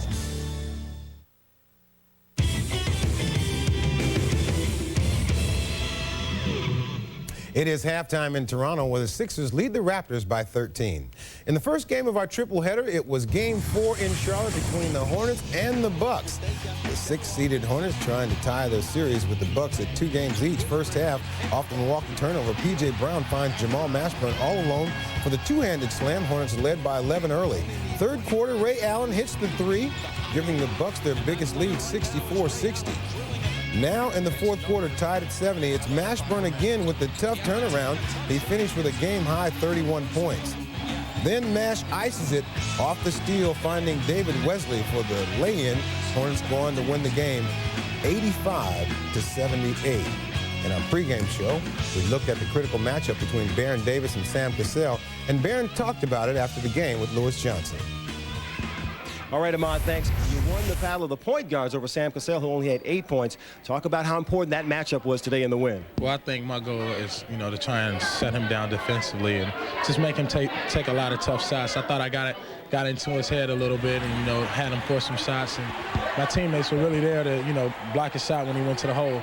I don't really care about scoring. I don't need to score a lot for us to be successful, but I do need to, try and control Sam Cassell. What a difference in emotion. You're down 0-2, and now all of a sudden you've tied the series. In the locker room, what is the difference? What are people talking about now? Well, we know we can win there, and, we know we let Game 2 slip away because of the fact that we just didn't play good basketball. And once we came home, it was important that we serve well on our home court and really send a message. And now I think the momentum is definitely switched back over here, and, we're ready to go in Game 5 and play some good basketball. All right, Baron, congratulations. All right, thanks a lot. Ahmad, back to you in New York. All right, thank you very much, Lewis. The series now shifts back to Milwaukee for Game 5 on Tuesday night. And getting back to the point guard matchup, Today, it was the young guy's turn, Kevin. Yeah, he got the edge today on Sam Cassell. I think he's an emotional leader. He got an easy drive dunk early in the game, which got him going. He also made a great behind-the-back pass. Baron Davis gets more confidence. His jump shot starts to become better. He was 3 for 8 from three-point. He's the guy that gets everybody going. Jamal Mashburn had a big game. Coach Silas's philosophy was certainly carried out, but I think their emotional leader is Baron Davis. Free throws, points off turnovers, and the monster mash for sure. He was really special today. So Baron Davis says that the momentum switch is now back to his team. You guys agree? Well, that's what happens in the playoffs. Whoever wins the last game, that's who you feel has the momentum. But if you're Milwaukee, you're going home. We know we have the momentum back in Milwaukee. The momentum is fleeting, just like this halftime show. Right now, we're going to switch gears and turn from basketball to business. Let's head to Wall Street and get a report from Ron and Santa of CNBC's Business Center. Thanks, Ahmad. If you think the NBA is a world of big men, big money, and even bigger appetites, we met a man who towers above them all. This is his home. It's 460,000 square feet with ceilings so high it would take Shaq, Mutombo, Robinson, and 8 more standing on one another's shoulders to change a light bulb. Time for a little exercise? He just goes to his 100,000 square foot gym. There's enough weightlifting equipment for the entire Eastern Conference to work out together. As for the pool, it can fit the whole league, and then some. And when he's hungry, no problem. His 20 chefs have prepared the usual 24 entrees for lunch. It's an all-star's dream, a garage big enough to fit his hundreds of cars, SUVs, the obligatory Rolls, and of course the Batmobile. So just who is Mr. Big? Join Sue Herrera and me all this week on Business Center at its new time, 6 p.m. Eastern. I'm going to fire my housekeepers for letting somebody in my house when I wasn't home. Yeah, okay. Thanks, Ron. Coming up, we'll send you back to Toronto for the second half between the Raptors and the Sixers. Thanks for joining us on Net Zero at the half. This has been Net Zero at the half. Net Zero, defenders of the free world. Introducing Net Zero Platinum, the ultimate internet. Visit www.netzero.net today. It's season finale Thursday, the one-hour Friends wedding event with Gary Oldman, Morgan Fairchild, and Kathleen Turner as... Hi, Dad. And trust us, this one ends with a big surprise. Then the one-hour season finale of Will and Grace. Woody's moving in. What about Will? Oh, hi, Willard. And Jack gets the surprise of his life. And the ER finale has the most shocking moment of the year. Oh, God, here we go. Be prepared for anything. NBC season finale Thursday. Well, we really like the styling and the personal safety system. And that 5-star safety rating is awesome, but... Well, how about a test drive?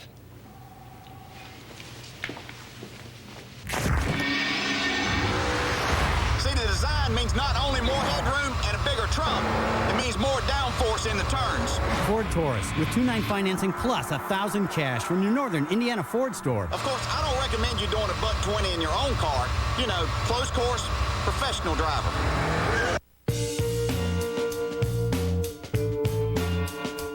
This Mother's Day, Verizon Wireless makes it easy to stay in touch with Mom wherever she is. Now, get 2,250 total monthly airtime minutes with no long-distance charges and no activation fee, all for just $29.99 monthly access. So this Mother's Day, stop by a Verizon Wireless communications store or call 1-800-2JOIN-IN. Verizon Wireless. Join in. Once again, SofaMart has purchased at tremendous discounts an entire shipment of Italian leather furniture originally destined for another large American retailer, which means SofaMart's national buying power adds up to savings for you. During this special purchase event, we're offering 4 pieces for just $13.88, and while supplies last, we're also offering no payments for 1 full year, plus no down payment and no interest. If you've dreamed of owning Italian leather furniture, once more, your ship has just come in. Half-mile west of Lima on Washington Center Road. Dealing with Dealers, NBC 33, 11 at 10, Tuesday. A series of 2 games apiece. An excellent job defensively. And Bill, as expected, Allen Iverson and Vince Carter leading their teams. Larry Brown Sixers made all the defensive adjustments. Vince Carter has had a strong first half, but he's had to work for everything. Very difficult shot selection, almost everything a double clutch. On the other hand, Allen Iverson has had his way.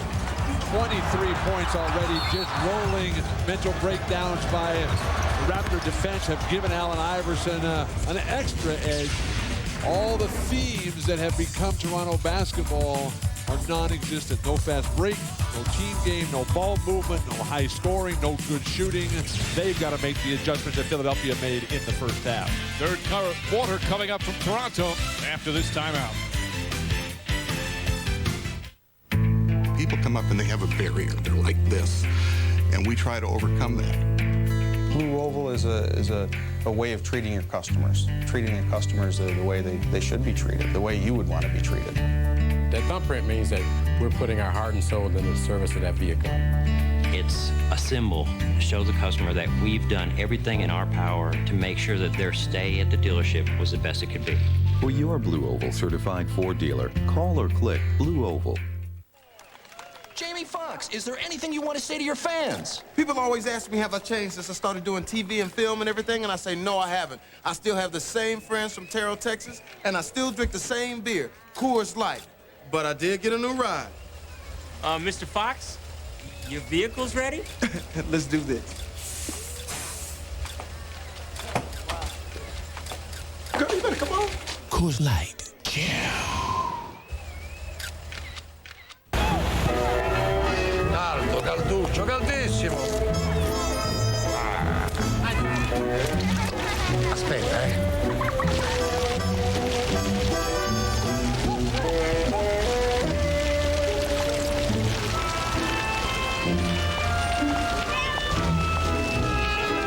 Wouldn't it be great if you could buy anything, anywhere, with your cell phone? Wireless e-business, coming from IBM. Come on, let's see what's going on with the millionaire game at McDonald's. Whoa, I'll tell you what, winning. It's like a winners only zone here. If there was a maximum capacity on winners, this place would be over the limit. If you wanted to start a new country called Winneronia, you'd come here. If today was national, go to a place with lots of Winners Day. You get what I'm saying. Play the millionaire game at McDonald's. Pick the correct answer and you win every time. You still have a chance to win cash on every card. Winning. It's a McDonald's millionaire thing. The Narcos scored a stunning upset in the most watched derby in a decade. Now, the Visa Triple Crown continues with the Preakness. Next Saturday at 5 Eastern on NBC. Tiger Woods, coming off victories in 4 straight majors. Will the greatest streak in professional golf continue? The U.S. Open, beginning June 14th on NBC. The NBA on NBC is brought to you by the game that's taken America by storm. Weakest Link, Monday at 8, 7 Central on NBC. Back in Toronto, Andrea Joyce with the 76ers lead by 13. Lenny Wilkins told us before the game that he felt his team's ball movement has gotten better and better throughout the season. But when I just talked to him a few minutes ago, he said ball movement has been one of their problems. Philly got them to rush into their shots, and Wilkins' message to the team is to focus on better shot selection. Meantime, Larry Brown, who was concerned about the mental state of his team, told me that they looked more like themselves in that first half. He was very happy with their defensive effort, but felt they gave up too many offensive rebounds, and he also thinks that the pace of the game is still a little too fast for the 76ers. He wants them to run, but run with intelligence. Back to you, Mike. All right, Andrew, certainly the ball movement wasn't there for Toronto. They only had 7 assists the entire first half, but you have to credit the Philly defense, Bill. Philly's defense was strong, but what Lenny Wilkins is talking about is that maybe the area that Vince Carter has improved the most in this year is reading those double teams. But when you're allowing the double teams to get set and to dig in, generally when the time to deliver that ball is as the guy is coming at you, not once he gets there and gets set in. And Andrea's point about the fast break, Philadelphia, not noted as a fast breaking team, they have blitzed Toronto on the break at fast break points, 23-10, the difference in the ball game. And a 13-point lead as we begin the second half. Mutombo will factor a big one in the first half. Rush that shot, part of the rebound. And a loose ball foul on Tyrone Hill. Hill has had one of those games where you're just going to want to forget. 7 minutes, 4 personal fouls, including a technical foul. But when things aren't going your way, the way you work out of it is by just getting running, getting on the move. Forget the contact, forget the grabbing and the clutching and trying to fool the referees. Just burst out and get in transition. Make something happen on the offensive glass. Set some screens. Carter finding Davis. Davis inside. And Antonio Davis with 8 points. Vince Carter with his 3rd assist. And Vince comes back limping. I have to keep an eye on that. But much better ball movement that time, obviously heeding the instructions of Lenny Wilkens, the Hall of Famer. Iverson pass deflected. Only the 8th turnover for Philly. Neither team turned it over that much in the first half. Finally, some better ball movement. Oakley with his first field goal. Charles Oakley 0 for 6 from the field in the first half. Makes it a 9-point game. Quick hitting plays. Vince Carter quickly gives it up. And the swing pass from up top, and then no hesitation whatsoever by Oakley in delivering the shot. His first basket after going 0 for 6 in the initial half. Lynch looks up at the shot clock. It says 2. Knocked away by Oakley. Charles Oakley's defense. And he gets the cheer from the crowd. Finally, the fans something to cheer and yell about. They were so hungry at the outset here after the celebratory night that they had Friday here when they were just roaring, surging toward the court all night long. Jermaine Jones comes in. Hill sits down with 4 fouls. Oakley, as we mentioned, 2-time All-NBA defense. But he's one of the premier help defenders you've seen in the league over the past 15 years. Just a great help defender. That time, though, it was his own man. He deflected it as Alvin Williams misfires. Can this initial surge by Toronto be sustained? Can they play the defense necessary? Can any defense work against Allen Iverson? The key, little head fake, gets open, knocks it down. Aaron McKee with 8 points. Allen's team game has been superb this afternoon. Drawing the double team on a consistent basis, setting up his teammates, inspiring them to greatness. It's a continuation of the impassioned speech that he gave at the end of Game 3 Friday night in the locker room. Carter is yet to hit a 3 as Mutombo grabs his 12th rebound. Lynch inside, blocked by Carter. That's another part of his game from the other night. He had 4 blocked shots. Team defense. Make the guy double clutch. Chris Childs distracts the offensive attacker just enough to allow Vince Carter to come with time. Oh, that's a tough shot. Won't go. Oakley the rebound. Carter's actually, he likes to block shots. He blocked 16 shots in a high school game one time and has really improved defensively.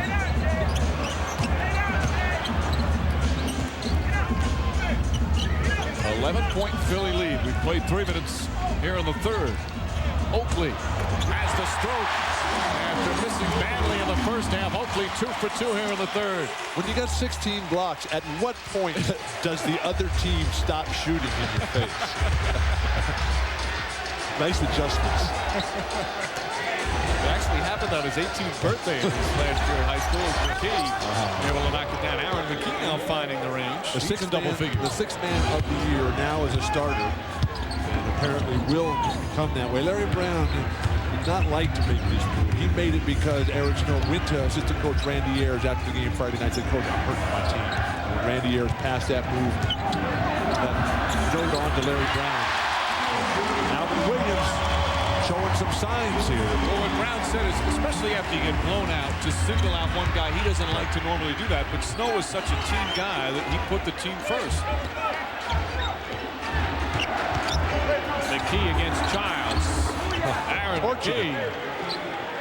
Chris Childs is an outstanding defensive player. And Aaron McKee is just having his way. That's how good Aaron is. McKee 3 for 3 from the field in his third quarter. Childs goes at Mutombo. Excellent defense from Kevin Mutombo. Childs carried it. So a turnover for Toronto, their 8th.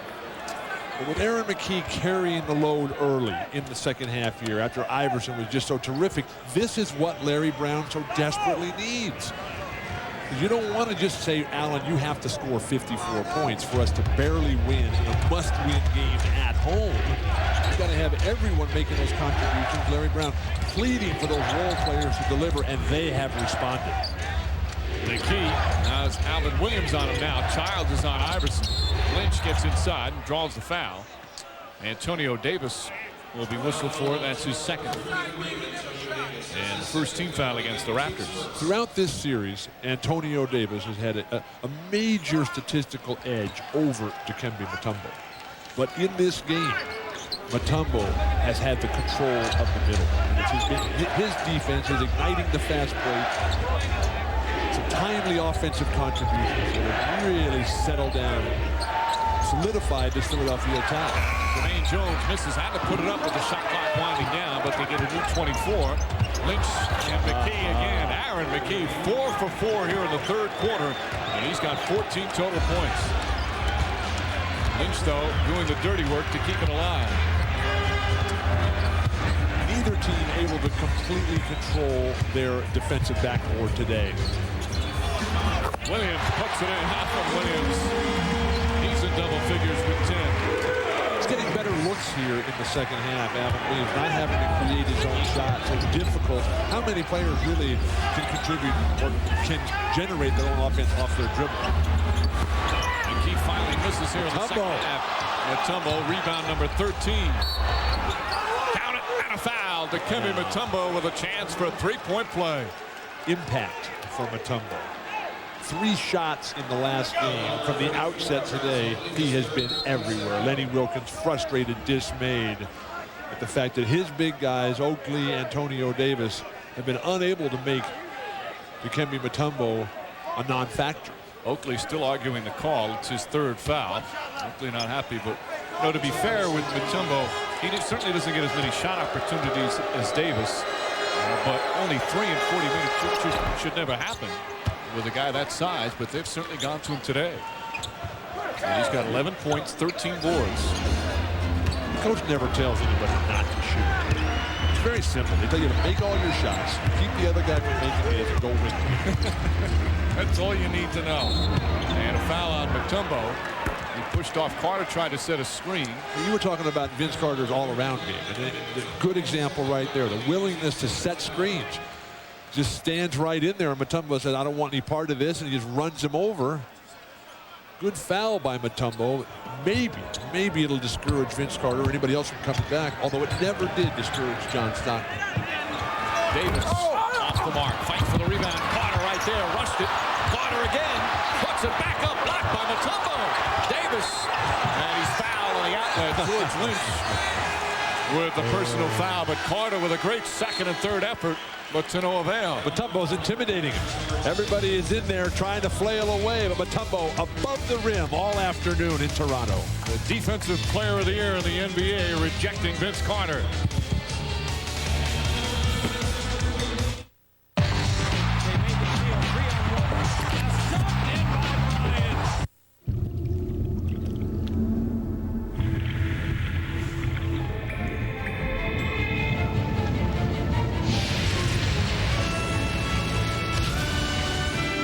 The all-new 2002 Ford Explorer. Smoother, roomier, and more powerful. Even nature is singing its praises. I'm going to see about a credit card. Oh, but honey... Rejected! Rejected? You have no future! But I just got a great job!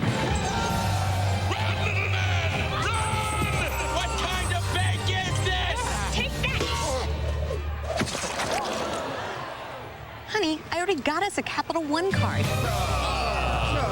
33 million people have chosen Capital One to help build their financial future. What's in your wallet?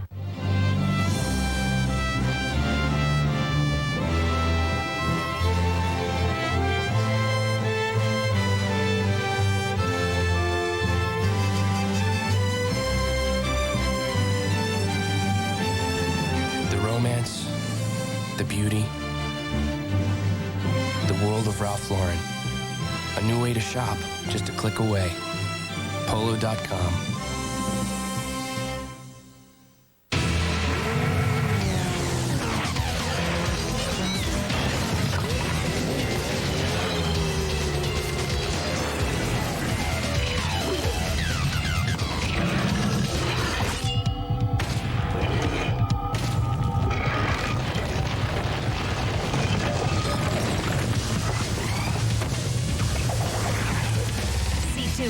theaters this summer. Wild Cherry Pepsi. More to go wild for. The NBA on NBC is brought to you by Ford Outfitters. No boundaries. By Microsoft, provider of software for the agile business, helping you gain a competitive advantage in the business arena. By Capital One, what's in your wallet? And by the joy of Pepsi. Rocky Balboa certainly spent some time in Philadelphia as the 76ers leading the Raptors 60-46. Aaron McKee, who was born in Philly, went to high school in Philly, went to Temple in Philly, and now playing his pro basketball in Philly. He has become a huge favorite. Such a hard-working, unselfish player, and coming up huge so far, as you saw here in this third quarter. And he's done it on both ends of the court. Now he's matched up with Charles Oakley. He's guarded virtually everyone they have. Carter draws the foul. That time, George Lynch on. The foul will go against Jermaine Jones. And Jones picks up his third. As Vince Carter goes to the free throw line and working his way to try to match Allen Iverson. Iverson's only taken one shot attempt here in the third after having 23 points in the first half. One major problem for Lenny Wilkins is the fact that Alvin Williams, who's having a spectacular playoff series, is struggling this afternoon. Yeah, he's got 10 points, but he's 5 for 13. Then you got Chris Childs, who was 16 points, 10 assists in game 3, is 1 for 5 this afternoon. And then you got Antonio Davis, whose numbers are huge. 20 points, 14 rebounds last game. Today, just 3 for 8 shooting. Carter, meanwhile, with 19 now to go along with 6 boards. 12-point lead for Philly. Sixers have been in control most of this game, up by as many as 16. Iverson, tough shot. Oakley, the rebound. Fires it for Childs, who releases. McKee gets back. Childs able to put it in. Oh, difficult shot from Chris Childs. What a beautiful pass by Charles Oakley. And again, a rare fast break opportunity. Maybe the trademark of Toronto. Get it up and down. Use that Lenny Wilkins style of quick, aggressive defensive players in the perimeter, tough rebounds, and get in transition. McKee knocked away by Oakley. Oakley, finally. Charles Oakley in this long third quarter. Williams wasn't looking and had it knocked away from behind. Iverson blocked by Carter. And here come the Raptors with 3-on-2. Offensive foul on Carter. Jermaine Jones steps in and draws the charge, and that's 3 fouls on Carter. Jermaine Jones, the type of player that so many NBA clubs are desperately searching for. That 6'7" guy with the long arms who's just willing to do whatever it takes. Incredibly hard worker. Charles Oakley, 2 possessions ago, comes right back with the over-the-top pass. And the nice extension by Chris Childs, quickly getting the ball over before the converging, collapsing defense could have an impact. 10-point game, 4.5 to play third quarter. Philly down 2-1 in this best-of-7 series after getting beaten badly in game 3 Friday night here. Superior ball movement. Another block shot. Davis this time with the rejection. Time for Toronto to come alive and capitalize on this hungry, thirsty crowd. Oakley, Davis the offensive rebound. And Carter says, let's take it easy. Eric Snow. Kevin Ollie against Oakley here. He's trying to deliver in the post. Oakley's a passer, though. Oakley doesn't post up. Does not have a post-up game. Alvin Williams, tough shot. Traffic comes up short. Jones tips it nicely to Snow. The team game for Philadelphia. A magnificent display all afternoon. Offensive foul on Jones. That's 4 now on Jermaine Jones. Antonio Davis with the solid defensive work. You couldn't knock Antonio Davis over like that if you ran from 100 yards away. Antonio Davis is as strong and as tough as they come. Are you saying he's flopping? There was some contact there.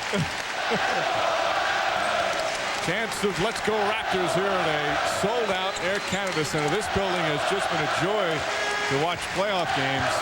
As we mentioned earlier, it's not just a hockey town anymore. They talk about three-pointers as much as power plays. Trying to post up Vince Carter against the shorter Eric Snow. Quick double team. Childs draws the foul. Won't go as George Lynch picks up his third, but Childs will shoot 2. As Toronto passes the ball out of the double team, they're getting a little bit better here as the game is wearing on. The guy who receives the ball on the perimeter on the initial pass is coming to a stop. And so it's just taking away the initiation of the play by the low post guy. Chris Childs, after college, 5 years in the CBA. Spent a lot of hard times before he got to the NBA. That's down the first free throw. Of course, triple header continues. Lakers and Kings from Arco Arena in Sacramento. Kings trying to keep their season alive. Lakers lead at 3-0. And an impressive win in Game 3 for the Lakers. Lenny Wilkens is a brilliant assembler of teams. He's done it in so many different places. Portland, Seattle, Cleveland. Now with Chris Childs showing why he's in the Hall of Fame, Lenny Wilkens. Standing ovation. His team is on a 6-0 run. Raptors suddenly within 8.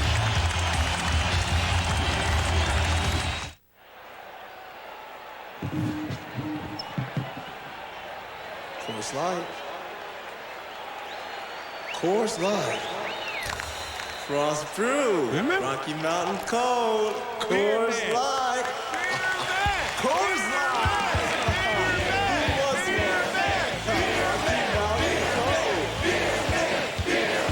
Coors Light. Who wants one? We gotta follow that. Come in, over. Where am I? On July 27th. How the hell did these monkeys get like this? From the director of Batman. Hold your head! Sleepy Hollow. Comes a world that defies the rules. And an adventure that rules the planet. Kill them all. Planet of the Apes. July 27th, only in theaters. This company was showing its age, but it discovered a new market opportunity. Alas, its data was locked in systems that were showing their age too. The company feared they would have to replace the systems. Instead, their new software allowed them to quickly transform them. The software is neither humble nor vain with its facelift. Always adaptable and eternally youthful. Enterprise software from Microsoft.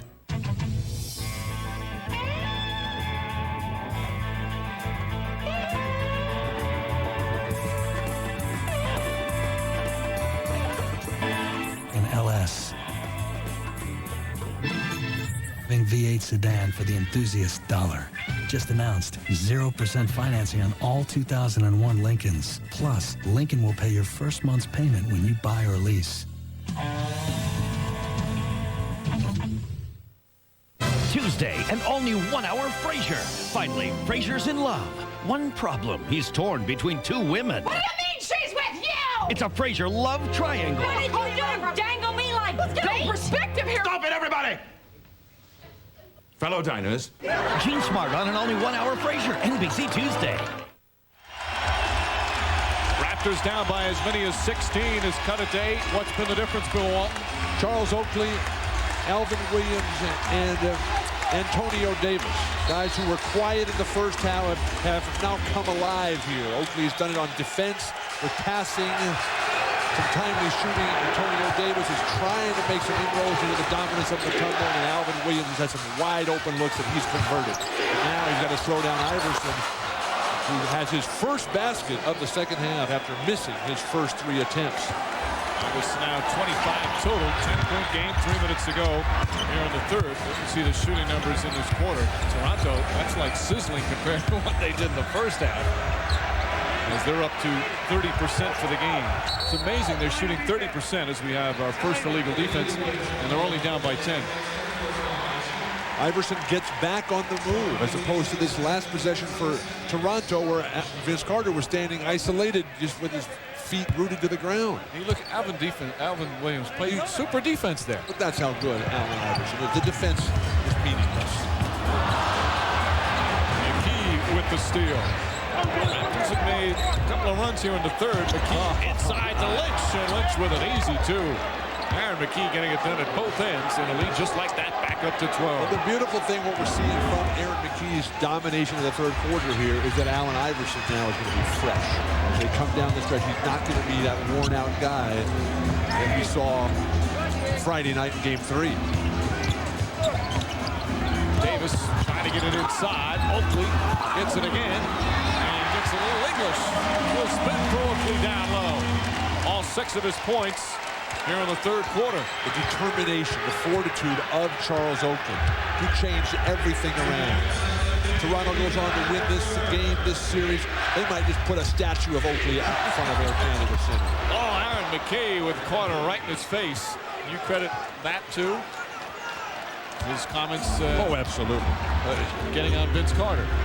That's why I was stunned today when I opened the paper and Oakley was saying nice things about it. What he should have said was, come on, Vince, you did it once, let's see it again. Let's see 60 today.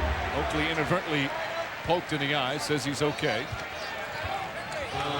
Aaron McKee on the run, penetration. The Philadelphia guards have not been challenged all afternoon. These guys have just done whatever they wanted. They've come up unimpeded up the court. They have gotten deep into the lane on penetration. McKee, Iverson, Kevin Ollie, Eric Snow when he's been able to play. Iverson, meanwhile, with his second foul. Oakley overall 6 points and 9 rebounds. Knocks down the first next Saturday, 5 Eastern on NBC. The Visa Triple Crown continues with the Preakness Stakes. Monarchos scoring that amazing win at last weekend's Derby. Now setting his sight on the second leg of the Visa Triple Crown, the Preakness Stakes. That's coming up next Saturday, 5 Eastern on NBC. You know, that Tom Hammond, he knows horse racing. Certainly does. Great to see him at the Derby. Back behind the microphone where he belongs. He knows a lot of things, Tom Hammond. Lynch. Tumbo again. Carter, but they count it as a goaltend. Mutombo, that looked like clearly on the way down, and Carter throws it into the stands. Very tough to ever even come close to getting this call, because while Mutombo has continued his dominance, when you wait at the rim, you've got to come and take that ball out of his hands. And Vince Carter is capable of doing that. That's a good call. Mutombo now with 13 points. Carter comes up short. Mutombo lost the rebound out of bounds. Philly will take over, up 12 with a minute to play here in the third. Carter, of course, who had 8 straight threes in Game 3, 9 overall, is 0 for 4 from that range. He's not the only one struggling from that range for his team. Well, when people look back, they always think about missed opportunities. Toronto has had a number today. They closed it to 8, and then immediately Iverson answered, as he does right here with the penetration, the dish, but the three-pointer won't go down. Iverson has played a near flawless game today in all aspects. Leadership, toughness, defense, passing, not to mention the 25 points already. Carter, Davis, and he's fouled hard by Lynch. A flagrant foul. A flagrant foul called on Lynch. It looked bad because Davis went down to the floor. Lynch went up hard, saying I got a part of the ball, but that's not a prerequisite for a flagrant. Doesn't matter whether you play the ball, it's whether or not it's an unnecessary contact. Penetration and the dish.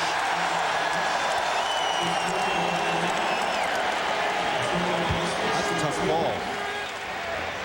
We've seen throughout the playoffs that the officials are calling the flagrants more to make sure the extracurricular stuff doesn't go on. Again, it doesn't matter if you play the ball. You could still get even if you play the ball, but if it's unnecessary contact, that's considered a flagrant one, which is what that is. It's 2 free throws plus you get the ball back. That was 2 men going for a play up above the rim. George Lynch, one of the outstanding characters and citizens. Again, an endless list of guys from North Carolina. Dean Smith does such a fabulous job with all those guys. That's just good, hard basketball. I don't really see that as a flagrant foul. So they get the 2 free throws. Now it's a 10-point game plus the ball as well with 32 seconds remaining. George Lynch right there. A great play from Lynch. And Eric Snow able to continue. And Lynch is down. If you're Toronto, run him right here. And the Raptors not aware of it. Lynch is still down. Now slowly getting up. He's limping badly as he comes up the floor. Spread the floor and get a great shot. Oakley hits a 3. Charles Oakley from down.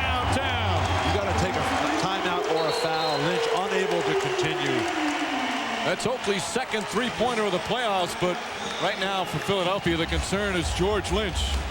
After the flagrant foul, he makes a great defensive play, scores the basket, but he's shaken up. We'll check on him when we return.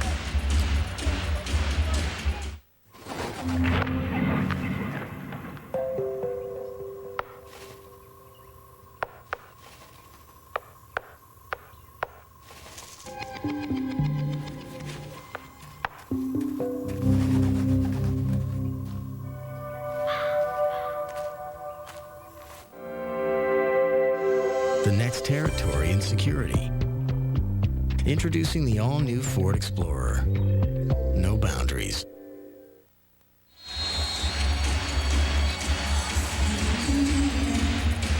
Toronto within 9 as George Lynch goes back to the Sixer locker room after being shaken up on that last play. The simple twist of fate, the breaks of the game. George Lynch comes with a tremendous defensive steal out in transition. The pass by Eric Snow was really sharp, and then just an inadvertent, incorrect landing, and now forced to the locker room. How sad. We'll get an update from Andrew Joyce shortly.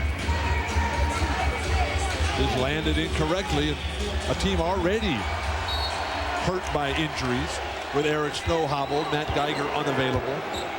Shot clock turned off. Tyrone Hill in foul trouble. Larry Brown up against it now. Raptors have a foul to give. And there it is. With 3 seconds remaining. Smart play from Toronto.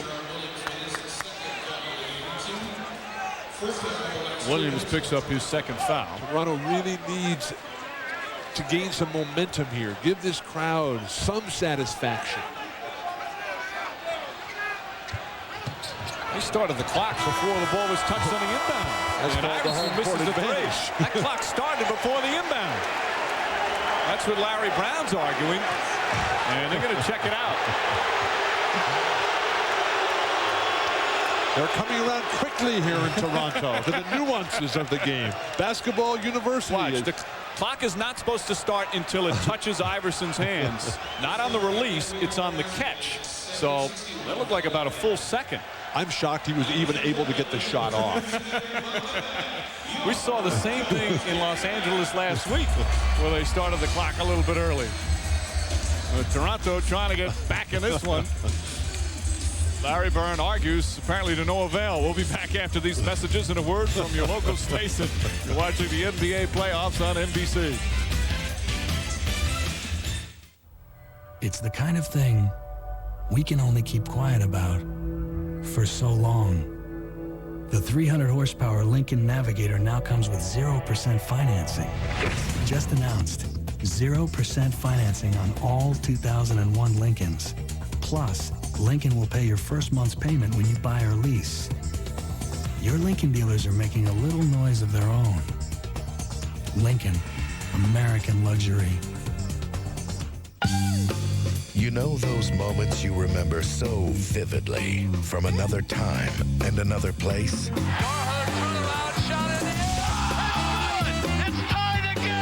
But they feel like they just happened yesterday? Well, maybe they did.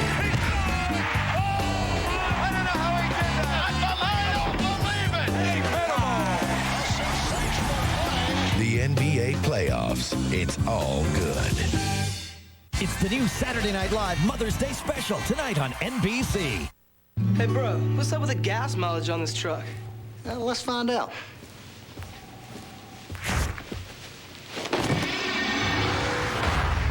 Wait a second, bro. Dude, you're Ricky Rudd. Man, you won tons of races on fuel mileage. So? So you're like trying to teach me a lesson. I believe I'm schooling you. Ford Ranger with 0-9 financing or up to $2,000 cash from your Northern Indiana Ford store. Well, can we make a pit stop?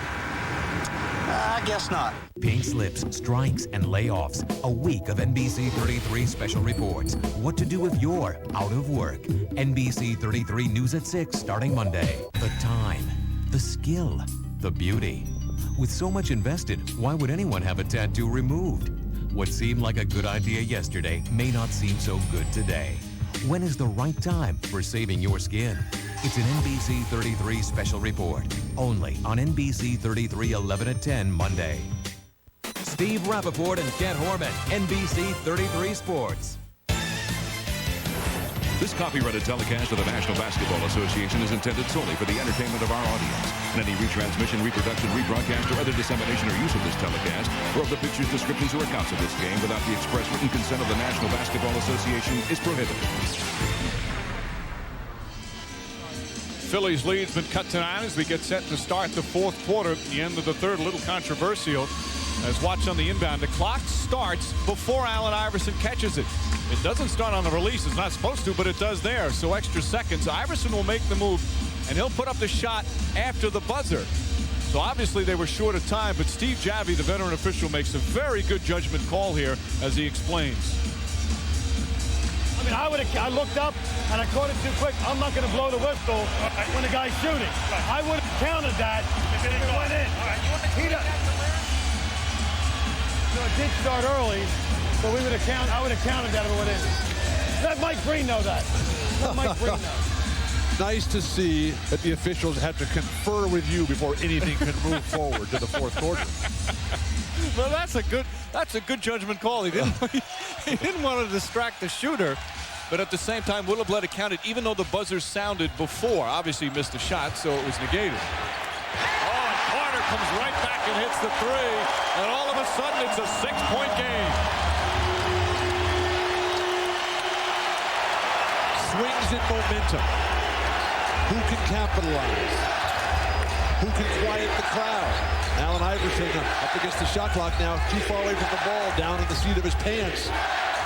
Tyrone Hill comes up short. Aaron McKee has just been quicker to the ball. Ball knocked out of bounds. The officials, no signal yet, so they'll jump it up. McKee did a good job tipping it away from Carter. Here in Canada, as they try to increase the popularity of basketball, they've got a commercial on the television for NBA.com. To click on Basketball University, it gives you all the terms, the terminology, the history, so that the fans up here who have been living with hockey forever, now they have a new category, home court advantage, utilizing the clock to secure a victory. They're still running the game as they'll jump it at center court after the two officials and this crowd ready to explode. We've done several playoff games here this year, Bill, and this has really become a fun building. Childs for three. Oh, the crowd would have exploded there. Can they make the biggest of plays? Can they get over the top? Can they capitalize on the short-handed Sixers right now? Can someone slow down Aaron McKee? Tough shot. McKee puts it in. Aaron McKee coming up big in the second half. And McKee now with 18 points for the game. Larry Brown has had every answer this afternoon. From the adjustments that he made in defending Vince Carter, getting Mutombo involved by controlling the pace of the game, to keeping Iverson on the move, to finding and milking Aaron McKee. Davis goes right at Tyrone Hill. Carter set him up beautifully for his 5th assist. And the lead is 6 for Philadelphia. Now they switch Vince Carter over, putting some more size on Aaron McKee, who's been punishing the Raptors' small guards. Eric Snow goes by Oakley, blocked by Carter. Hill on the follow. Mutombo the rebound, and he's fouled. A loose ball foul. It's going to go against Vince Carter. That's his 4th. And let's get a report from Andrea Joyce on George Lynch.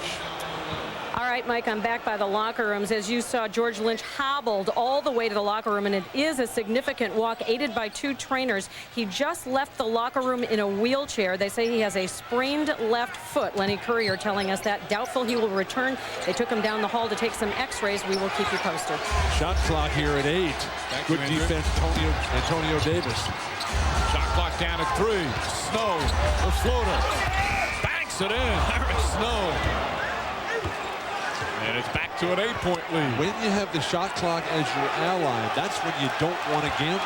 That's when you want to play the conservative defense and make them beat you with a spectacular shot. Still early here in the 4th. Alvin Williams off the screen, hooks it in. Williams with 12 points, and the Raptors stay within 6. Just another in a long list of guards that Lenny Wilkens has found over the course of his 41 years in the NBA. Guys like Lionel Hollins, Dennis Johnson, Mark Price, Jason Terry, and now Alvin Williams. Oh, and now Allen Iverson knocks it down. 27 for Iverson, and the crowd was starting to get up. The entire place ready for a standing ovation until Iverson silenced him, at least momentarily. The competitive response that we've seen time and time again from Philadelphia. Look at Mutombo extend on Davis, who goes right by him, blocked with a foul. Mutombo's third personal. The grace, the poise, the classic skills of Allen Iverson. Movement without the ball. Get it. Delivery before anybody can have any say about it. Too good.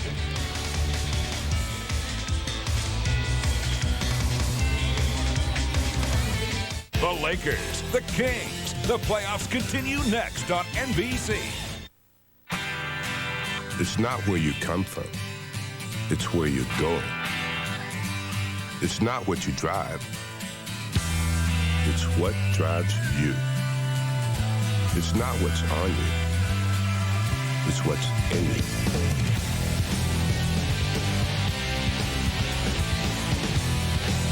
Gatorade. Is it in you?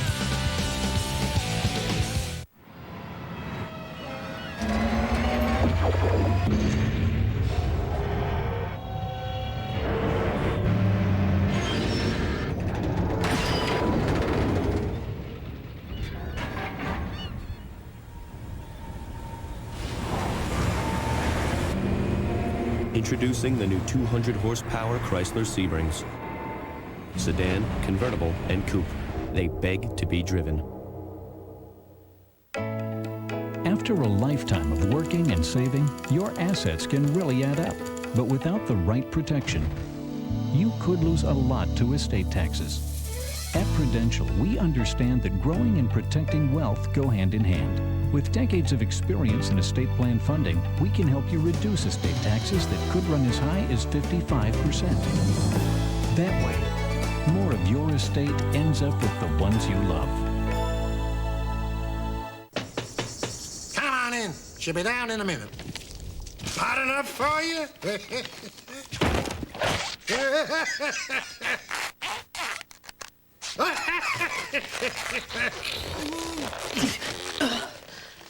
Beer?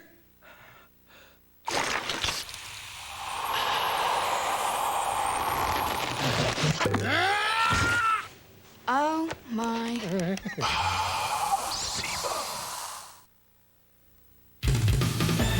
The NBA on NBC is brought to you by cold, refreshing Zima. Zima, a few degrees cooler. By McDonald's, we love to see you smile. By Chrysler, we're reinventing the passion for driving. And by NikeBasketball.com.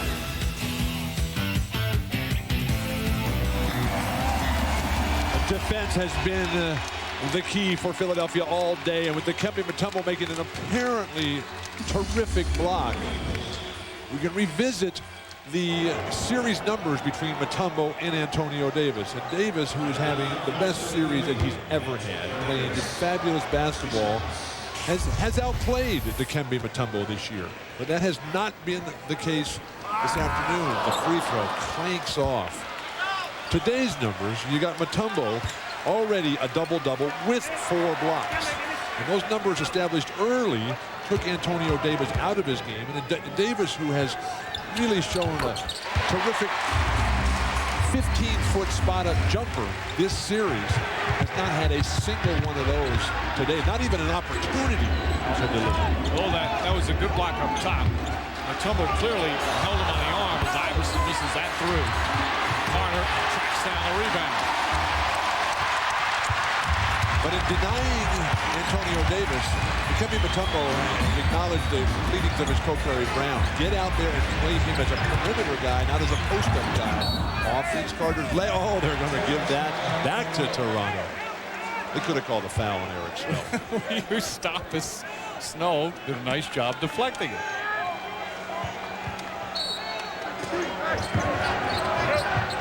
Childs. Alvin Williams. 5 on the shot clock. Childs gets inside. Williams fumbled it. Now has to force it up. And he banks it in. Alvin Williams makes it a 5-point game. This is the closest the Raptors have been in the second half. Vince Carter calling the crowd down. Time to rock. And still so much time remaining. They are all standing on their feet here at the Air Canada Center. Fine defense by Alvin Williams. Tyrone Hill forces it up. Childs with another rebound. Childs has 7 assists and 5 rebounds.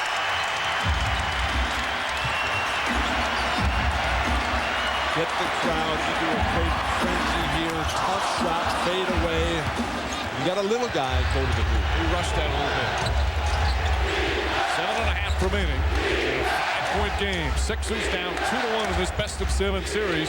Trying to even things up on the road where they've been successful all season long. Best road record in the NBA. Eric Snow misfires. Oakley had it, lost it, but picked up by Carter. If they're going to play Aaron McKee on Vince Carter, post him up. If they're going to come with Lynch or Tyrone Hill on him, then play the perimeter game. Carter for 3. Aaron McKee showing why he was 6th man of the year. Forced into a starter's role due to injury. Playing the superb defense on Vince Carter. Quickness, the fierce competitive nature that Aaron McKee has in his personality. Williams trying to poke it away. Excellent defense on Iverson. 3 on the shot clock. Snow has to put it up. And Davis rips down another rebound. Alvin Williams' defense, very solid on Allen Iverson. Iverson only has 4 points in the second half. He had 23 in the first 2 quarters. Bad pass from Oakley, but Childs able to get it. It's the shot clock already. Carter feed to Davis, and Davis fouled hard from behind. Tyrone Hill grabs it to make sure he's okay. And that'll be 5 fouls on Tyrone Hill. Davis shaken up again. When teams are up against the shot clock, you have to be able to bail your squad out. With the ball movement, this time Vince Carter down the lane, knowing that Mutombo is going to be there. The foul, and Antonio Davis gets hammered hard from behind. Tyrone Hill, trip to the line. Antonio Davis, who of course played for Larry Brown when both were in Indiana. Brown loves him. He said he's one of the best kids I've ever coached in my life. In fact, Brown had a great moment this year at the All-Star game. He was the coach for the East. And because of Alonzo Mourning's situation, he was able to name the starting center for the East. And he was able to put Antonio Davis in his first All-Star game in as a starter. And Brown loved that opportunity because he cares so much for Davis. That was, of course, before he had Dikembe Mutombo on his team. Right. Mutombo was still a Hawk there, and Mutombo wasn't all that happy about the decision. But it certainly worked out well for everyone, and it's now a 4-point game. But I've been amazed by Antonio Davis. He's always been one of my favorite players, but I never really thought of him as a scorer from the 18-foot range. When I asked him about where he learned how to shoot, he said, Bill, after all these years of watching Chris Mullin, Reggie Miller for the Indiana Pacers, and now Del Curry, maybe some of it has rubbed off. 3-point game as we're midway through the 4th. This crowd has been on its feet much of this quarter. The footwork by Alvin Williams trying to deny Allen Iverson. Iverson with 6 on the shot clock. Puts it up. Off the mark. Off Mutombo. Raptor ball. Toronto slowly chipping away. Sixers led by as many as 16, but with 5:46 remaining in the 4th, Raptors with the ball only down by 3.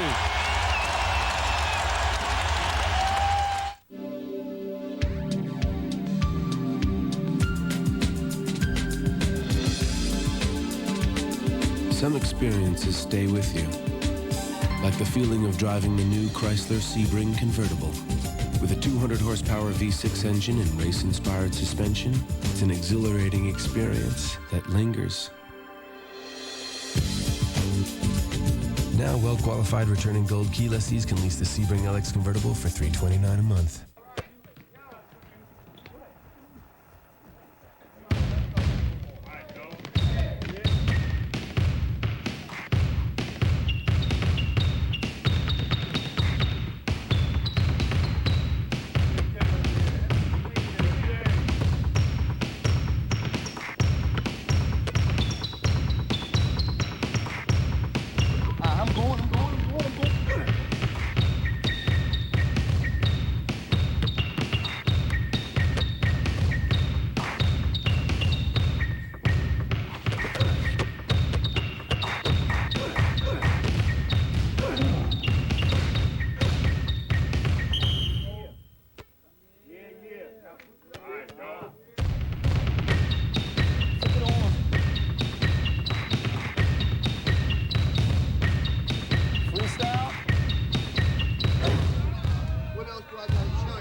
My name is David, and I'm in 4th grade. Today, my schoolmates and I went to a reading workshop. I was really excited because Keith Van Horn from the New Jersey Nets was there. He was a lot taller than I thought. Keith explained how important reading is and how fun it can be. I already like to read, but he showed me that reading is cool too.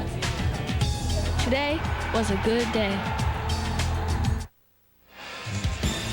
Here in Sacramento, the question is, will this be Chris Webber's finale for the Kings? Meanwhile, the Los Angeles Lakers appear to be a relaxed group as they look to close out Sacramento. The Lakers gunning for a 4-game sweep. Marv Albert with Doug Collins and Jim Gray will be with you for the Lakers and the Kings following Philadelphia and Toronto. Now, let's get back to Mike and Bill.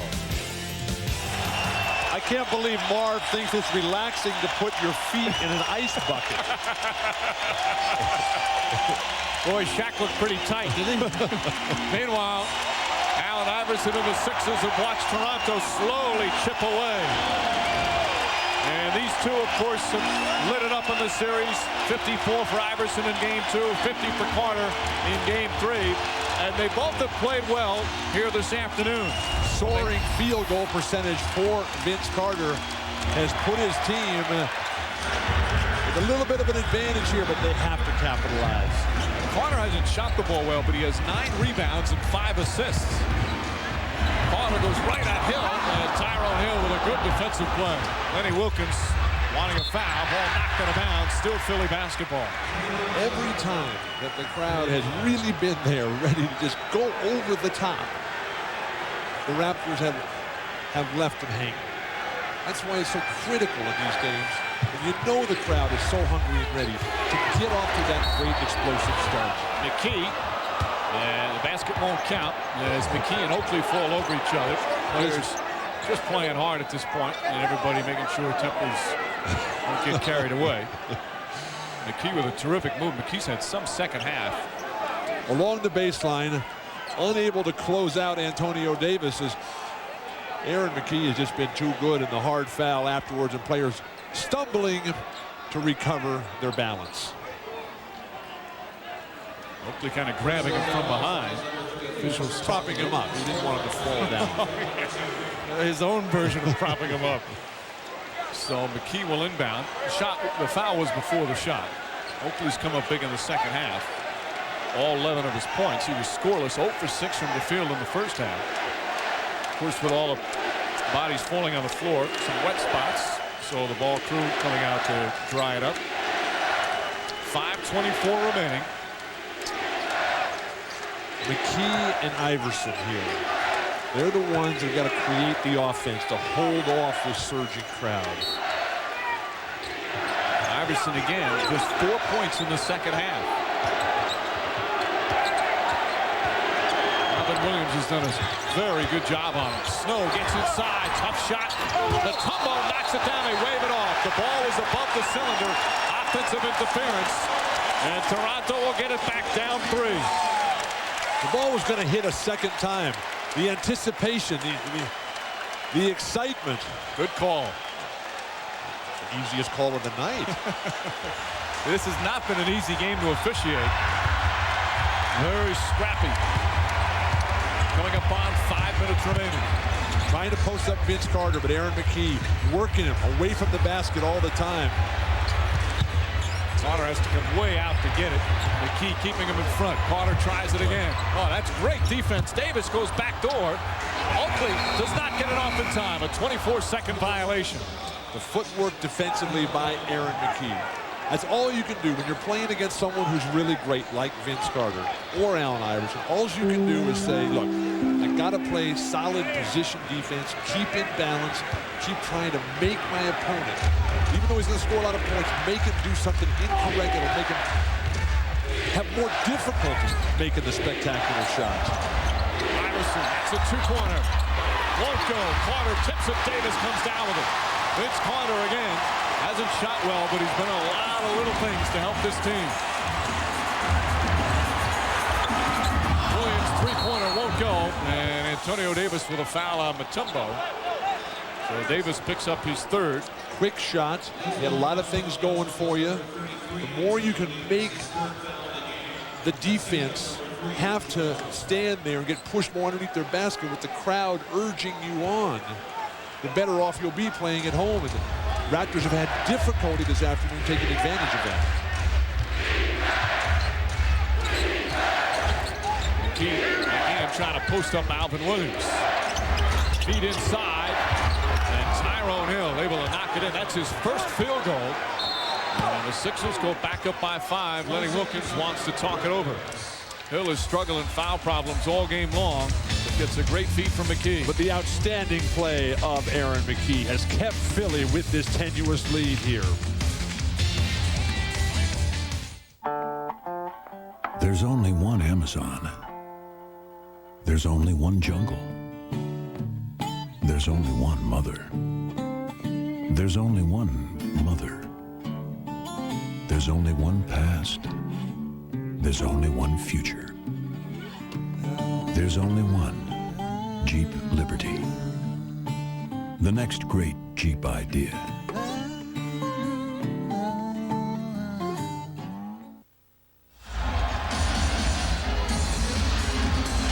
Point lead for Philadelphia, 4:06 remaining. Even though Allen Iverson's been quiet in the second half, Aaron McKee has more than picked up the slack. A career season for Aaron McKee, who had really emerged.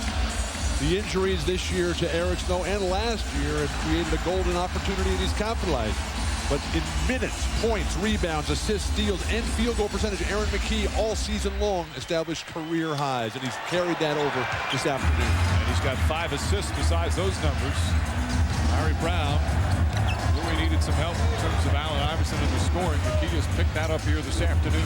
Pick and roll, and Mutombo does a nice step-out job, double teaming and forcing the ball out of Carter's hands. Iverson deflects it out. And it's still Toronto ball. 4 left on the 24. 3:45 left in the fourth. Raptors down by 5.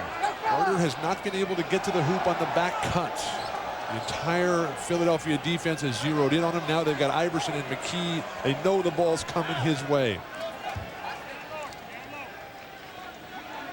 Iverson has just 2 points in the fourth. Carter has just 3 points, and you really have to credit the defense. Even though they've done their share of scoring, they've had to work so hard for everything. Oakley. 1 on the shot clock. Williams just gets it off in time. Won't go. And Tyrone Hill had it, lost it. Ball knocked out of bounds. And it's going to be Toronto ball. Antonio Davis may have gotten away with a shove there. May have? Don't go out on a limb here, Mike. I'll give someone the benefit of the doubt. Let's take a peek. Hill can't grab the long one. Well, on second look. It's okay, Mike. You're not applying for a coaching job.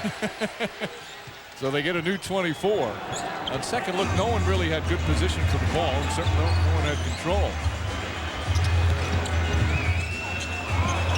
Hill comes out on Davis. Iverson on Oakley. Dangerous pass. Davis inside. Carter on the follow. Oh, Vince Carter barely got his fingertips on it. And it's a 3-point game again. Coming down the lane. Just tell yourself, get in the air. Maybe the ball will bounce your way. The guys who wait too long that never get anything. McKee will be willing to take risks out there. Iverson off balance. Shot won't go. Rebound Oakley. The Oakley-Hill battle has been fierce on that weak side backboard. 10 rebounds for Oakley.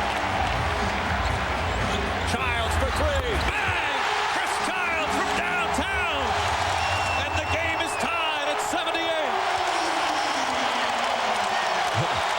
Toronto is celebrating, and Philadelphia is running up the backside with a play here. Larry Brown is skewing the timeout for the moment.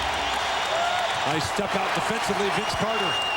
They've come back from 16 down to tie it. Iverson answers back with a 3. Allen Iverson puts Philly back up 81-78. The competitive response, the competitive greatness of Allen Iverson and Vince Carter.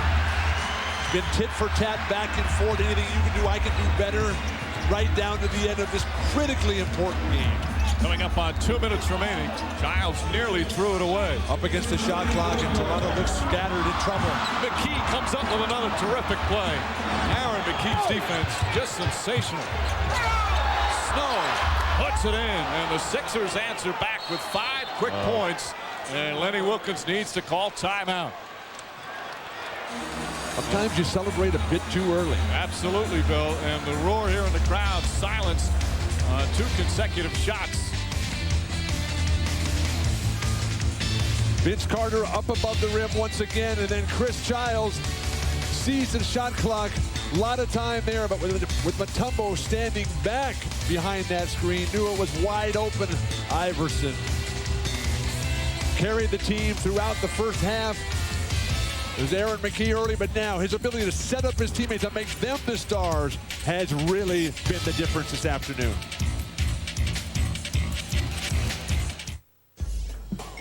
My friends used to be all over my back about drinking Coors Light. Said that it interfered with their game when it came to the ladies. Hey, good looking. What's your sign? Pisces. My friends are a couple of busters. Look, I've been down with the real for as long as I can remember, and that's Coors Light. And I still have all the game I need. Ain't nothing changed. Coors Light. Here's a tip. American Express has this membership rewards program. Sign up and you get points when you pay with a small business card. You've got 100 points here, you've got, say, 300 points here. That'll be 4,000 points on this week's deliveries alone. You've got lots of ways to pay, but this card can take you to Hawaii, so why pay any other way? Small business owners have earned billions of points to spend on travel, equipment, and more. To sign up for membership rewards, visit us at AmericanExpress.com. There's only one Amazon. There's only one jungle. There's only one mother. There's only one mother. There's only one past. There's only one future. There's only one Jeep Liberty. The next great Jeep idea.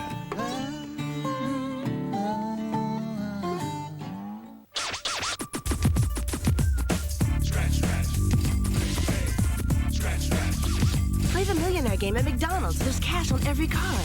$1 to $1 million. Can you find it? We love to see you smile. $1 billion. That's how much Oracle saved in 1 year using its own e-business software. How much will you save? Oracle. Software powers the internet. Last Saturday at Churchill Downs. Here comes Monarcos, pulling away by 2. He's pulling away by 3. Jorge Chavez and Monarcos have won the Kentucky Derby. Now Monarcos looks to take his next strides toward capturing the Visa Triple Crown, the Preakness, next Saturday on NBC. Philly back up by 5, 1:48 remaining. Here in Game 4, let's send it to Andrea Joyce and get another update on George Lynch. All right, Mike, as it turns out, George Lynch's injury is more serious than they originally suspected. He fractured the left fifth metatarsal in his left foot. Now, they have 2 options for treatment. They can either put a cast on it or put a screw in it. The doctors are thinking as early as tonight they may put a screw in his foot, but the healing, even if everything goes extremely well, is still 4 to 6 weeks, and that's on the optimistic end. Back to you guys. All right, Andrea, certainly bad news. George Lynch, such a huge part of this team. Only player to play all 82 games during the regular season. Carter fouled, shot won't go, but he'll go to the line. And as Eric Snow picks up the personal. Here's the play on what happened on George Lynch. And again, it was after a defensive steal. How sad for George, who's played so well and been such a big part of the resurgence with Larry Brown, the emergence of Allen Iverson. But you got to have all those team guys and those unfortunate breaks of the game, which often swing history. Carter with a big miss right there. The Raptors have been excellent from the line. 20 of 23. They've actually been to the line more times than Philly this afternoon, which has been rare. They're going to the hoop more. 10 rebounds for Carter. 4-point game, 1:33 left. Sixers trying to even this best-of-7 set of 2 games apiece as they go back to Philly for Game 5. Take the ball out of Iverson's hands here. Make someone like Tyrone Hill or Mutombo beat you with their offense, not Snow, McKee, or Iverson. Iverson. Snow left open, hesitated. Shot clock now down to 5. Oakley's guarding it. Eric Snow puts it up. In and out. Ball just missed. Mutombo with the offensive rebound. His 16th board of the game. He's been the difference from the opening tap, and he maintains that superior dominance of the paint. So a new 24 for Philly. Missed free throws, failure to control your defensive board. Steal by Oakley. Can they capitalize in transition? Oakley stolen by Iverson. Oakley, bad decision to dribble there as they turn it over. 39 seconds remaining. 4-point Philly lead. They'll try and take as much time off the clock as possible. Oakley made a great play, but should have given the ball up earlier. Come to a stop and hand it off to a guard. If you're Alvin Williams, don't reach here. Iverson.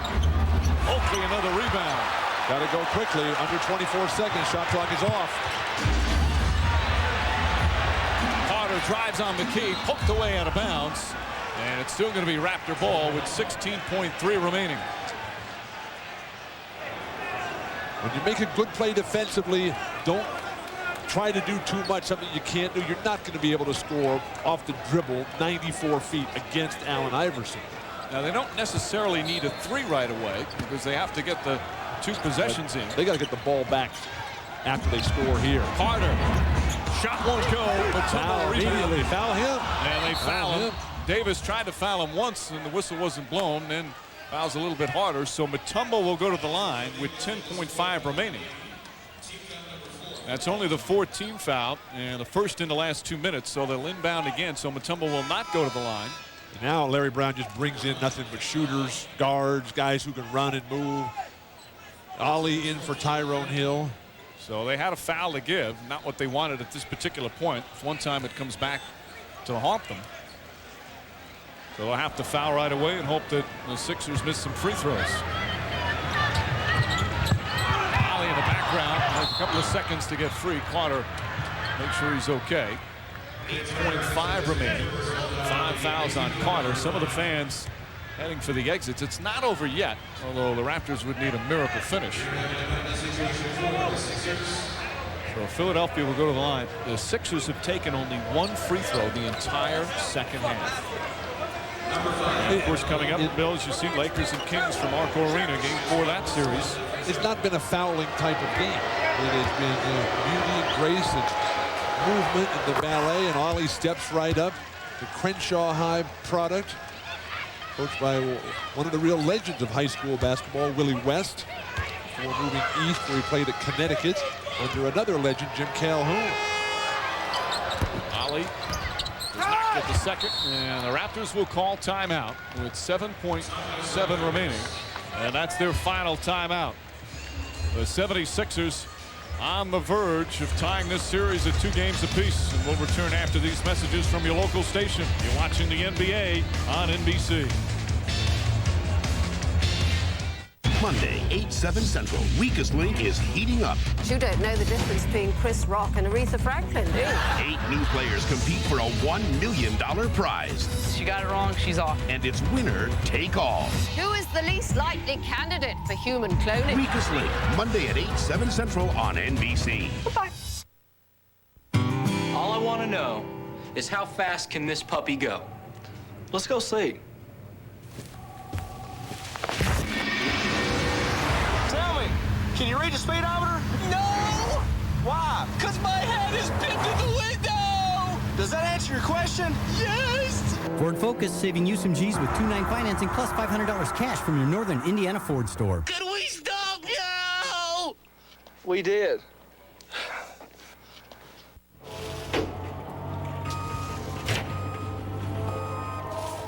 Customer service to roofing supplies. Customer service to roofing supplies.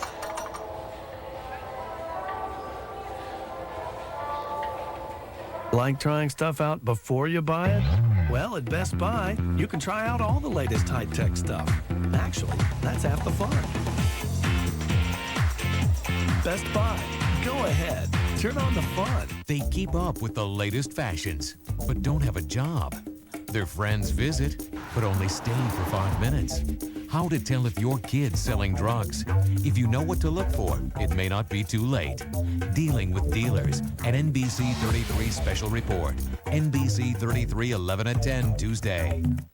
What does NBC 33 Future Track do for you? It helps me prepare for what I'm going to wear the next day. The choice is clear. Turn to NBC 33 News. Where are the lowest gas prices? The Pump Patrol. NBC 33 News.